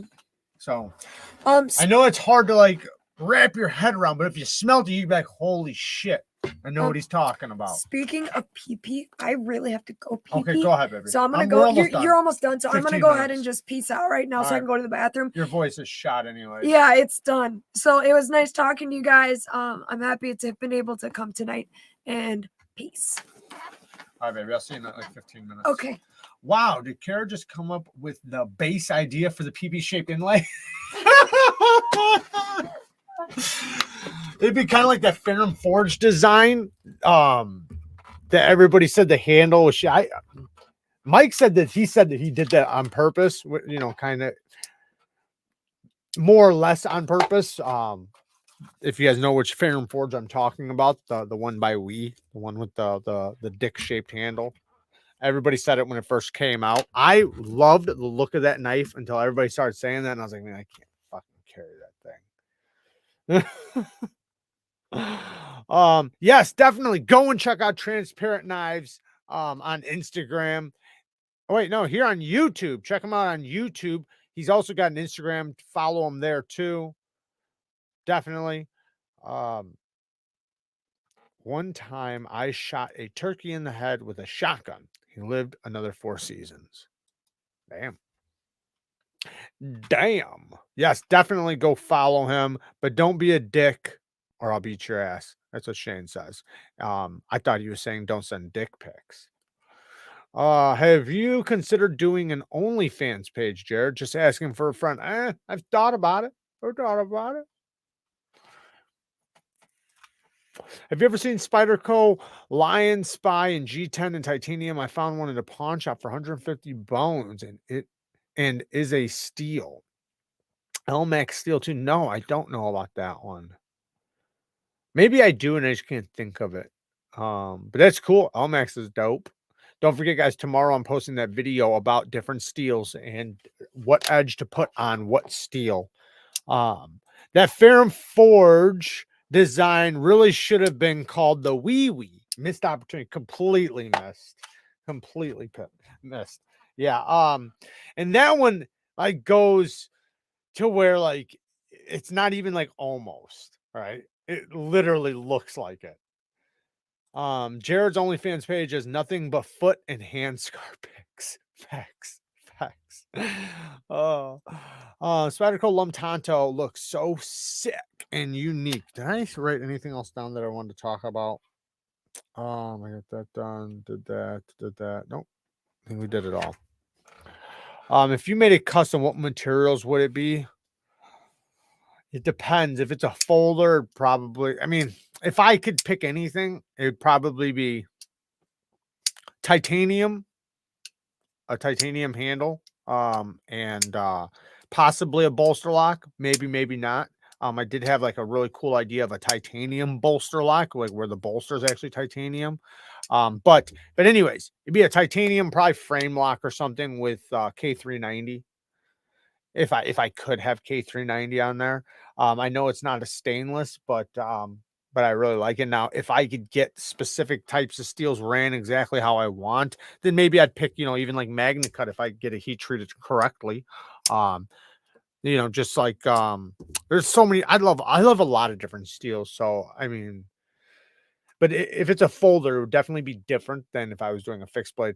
Jared is pretty tough, but Nick Shabazz told me he once shot a man just for snoring. Just for snoring. Yeah, Nick Shabazz is a dangerous man. Don't let him fool you. Don't let him fool you. It goes for about $300 to $500 usually. Yeah, you definitely should have grabbed that. Good, nice grab. Sometimes, man, sometimes in pawn shops and things like that, you can get nice little purchases. I'm trying a shipwreck patina tomorrow. Hopefully it comes out okay. Got one right there. Bang. Oh yeah. Vanax. Yeah, Vanax would be really nice. But man, nobody's using it. It's hard to get. Do you have a butterfly knife collection? Not really. I have a couple. Only a couple. They're just, it's not that I don't like them. I like them. I just don't really carry them. So, but I like to have them though. I like to have some of everything. And I do like ballast songs. It's not that I don't, but they're not my first grab if I'm going to grab an EDC knife. Specifically, like for me growing up in construction and everything my whole life, my eyes and my attraction to knives is towards utility and like use and like performance and things like that. Like I love the thought of a work knife, a tool, a knife being used as a tool, a tough object. And I just don't see that with a Bally. And I think that even those knives that I'm explaining right now work just as good for a self-defense knife in many cases, not saying always. But a ballast song is going to be mostly for that. And I don't necessarily think that that's the best option for that. What's your oldest knife? My oldest knife is an old Schrade that I have. I think it's from 1989, 1990. It's like brand new. I have it right here, actually. Oh, no, actually, no. I probably this one. This is my dad gave me this long. I actually got it back. You guys might not know the story, but I wound up getting it back from somebody that had it for a very long time. But it originally came from my dad when I was a kid. So I don't know the year, I don't know the name, don't know anything about it. It's just, something special. But this is, it even has the sheet still in it. And this is from, I think, 89 or 90. 91, made in the USA.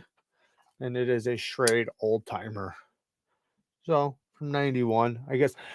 We have an old, we have a Microtech SOCOM, mini SOCOM, Microtech mini SOCOM from 1999. Or, yeah, 99 or 98.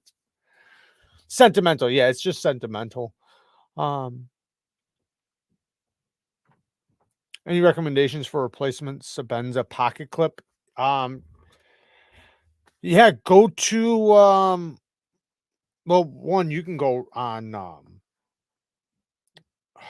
what the hell site is it? There's a lot of sites that sell aftermarket Sebenza clips, man. Oh, they're all over, man. You can just type it in on Google and have 100 of them pop up.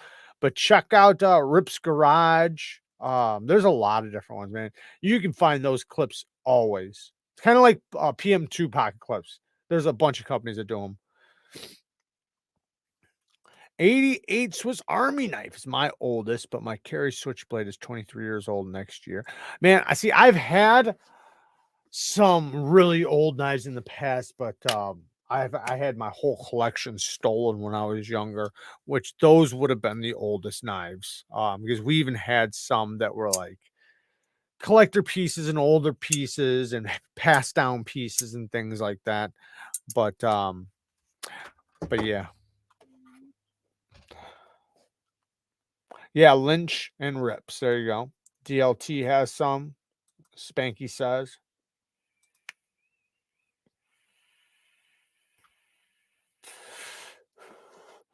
I read that. 99 mini SOCOM. That's nice. Yeah, it is pretty cool. I actually got it right here. I'll show you guys. It's not far away. It's actually right here. As long as I don't knock nothing over.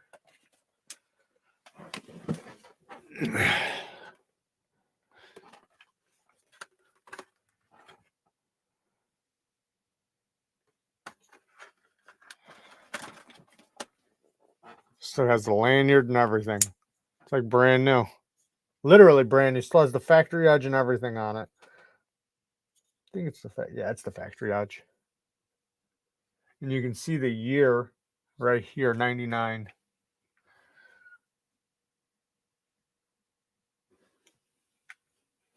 .154 cm. The spring still smacks. Pretty good. It's still rock solid lockup. No up and down whatsoever. A little tiny bit of side to side, but I could probably mess with that. And it's very, very little, but no up and down at all. So, you know, side to side just means tightening the pivot. Pretty snappy. I'm sure, you know, it's an old spring, so I'm sure it could use a new spring eventually, but hey, it's still firing, still smacks out there. So still works.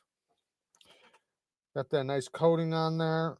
Let me wipe it off. Make sure I don't put no oils on. It's got like this, I don't know if it's a blasted coating or what this coating is. If it is a coating or if it's just a blast, I'm not sure. But it's got this really fine jimping on it. Some little leather rubber inlays. It's pretty cool. That's really old. And that came from Scott, Big Bore Knife and Gear. He gave that to us. What an awesome dude.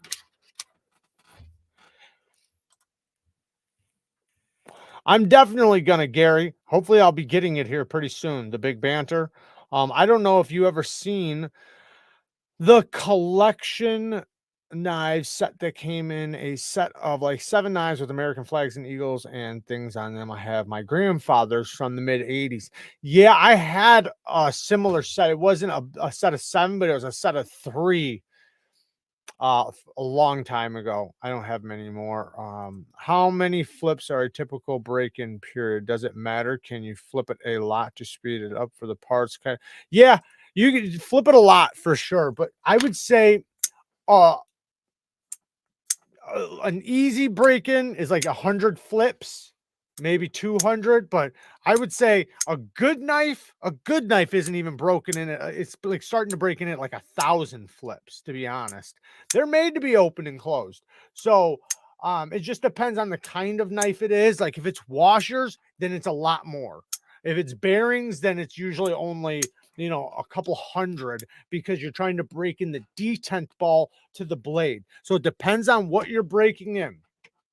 Like I said, the detent ball, you're just trying to break in the finish. Now, if it has a strong satin finish, it's going to be more than if it's a fine satin finish on the blade, because the detent doesn't have to break in that much. Now, for washer action, you're trying to get the washers to rotate back and forth so many times until they're polished. So, and then also the detent ball. So it depends on what kind of knife it is. But a lot of knives, man, you know, it's going to be 1,000 plus flicks. So go to town. It'll just get better and better and better. My Spartan Harsey took about 500 probably till it really started breaking in. After about 1,000, that's when it got like really, really smooth. The old timer is newer, but I never knew when he had gotten them. Let me see. I'm gonna try to catch up. Have y'all watched the collector show off his John Wick vault? I have not. Patreon winners.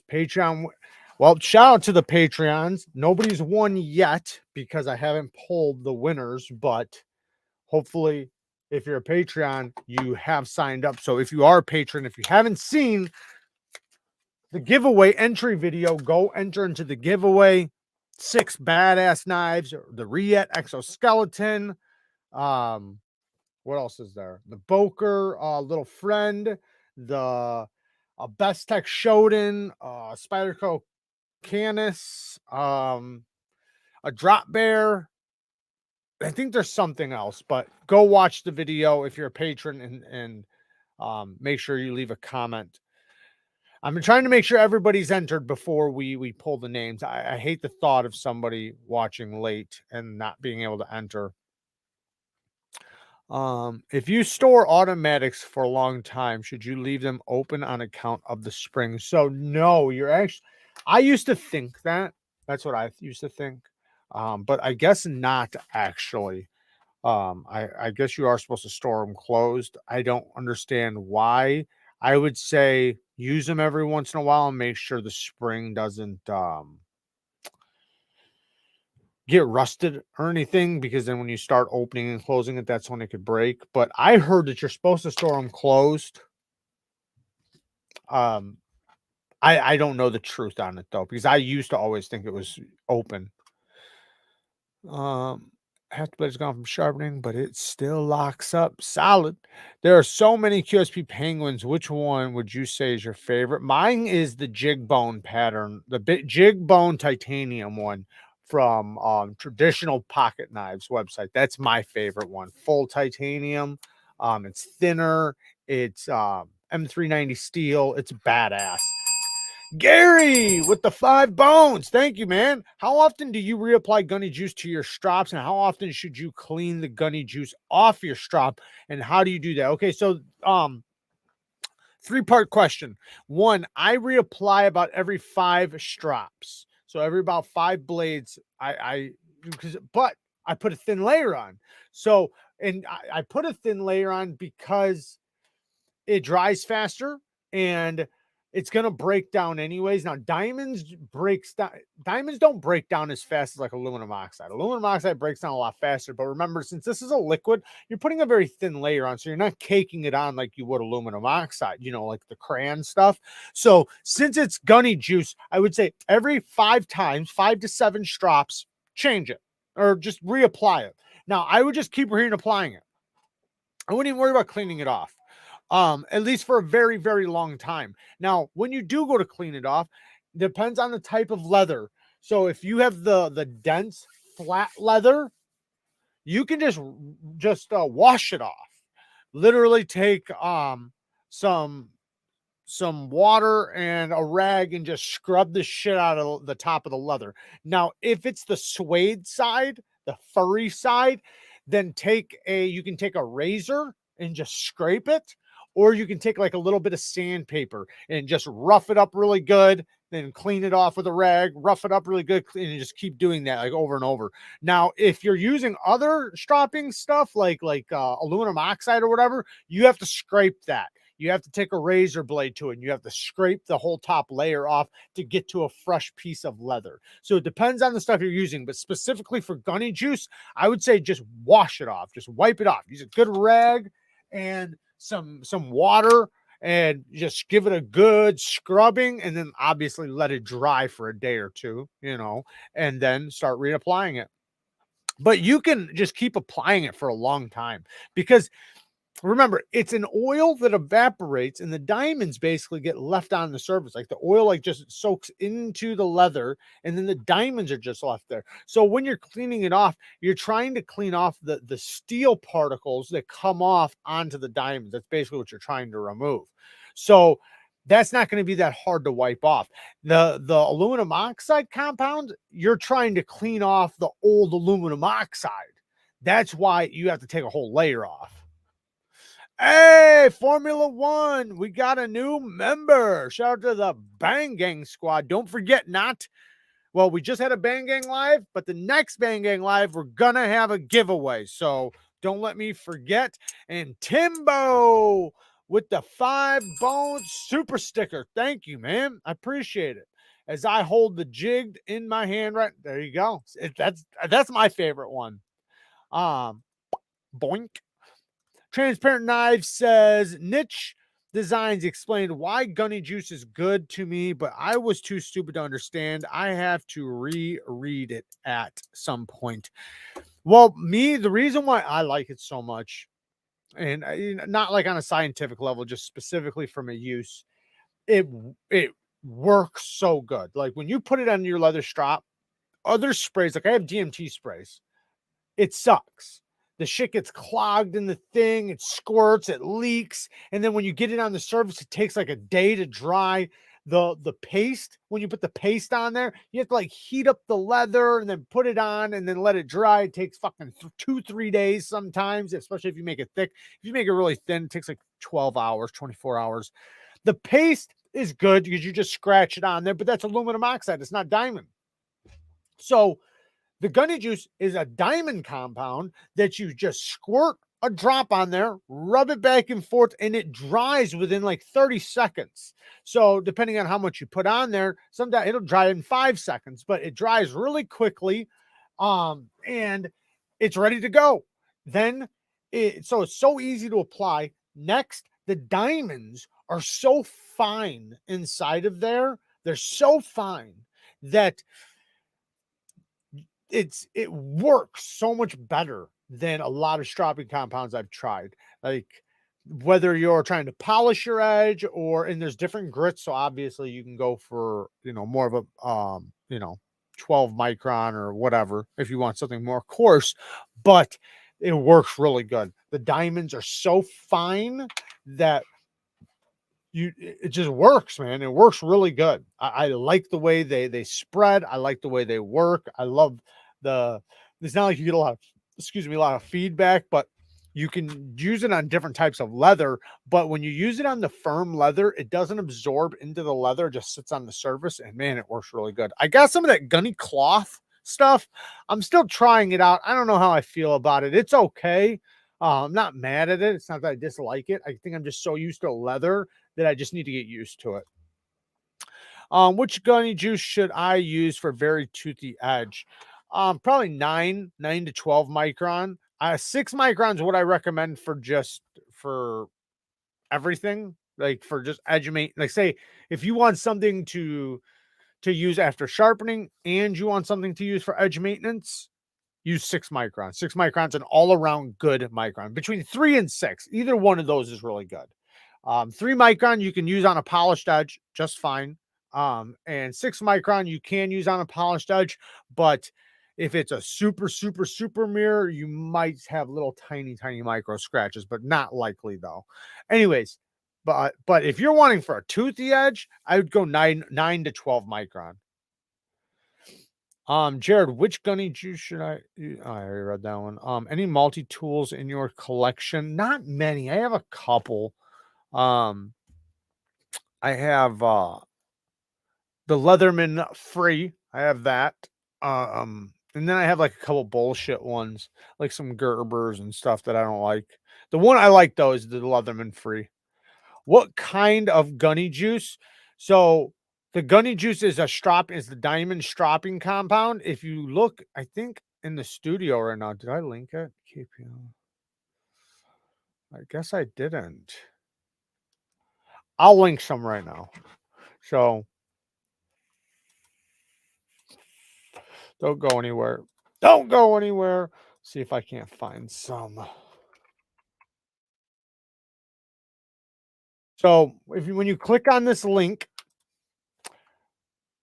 it is expensive stuff, and I'll be honest, you can probably get it at Gritomatic or something a little cheaper. So there's 0.1 micron, 0.25 micron, half a micron, 1 micron, 12, 3, and 9 micron that's available right now that I can link.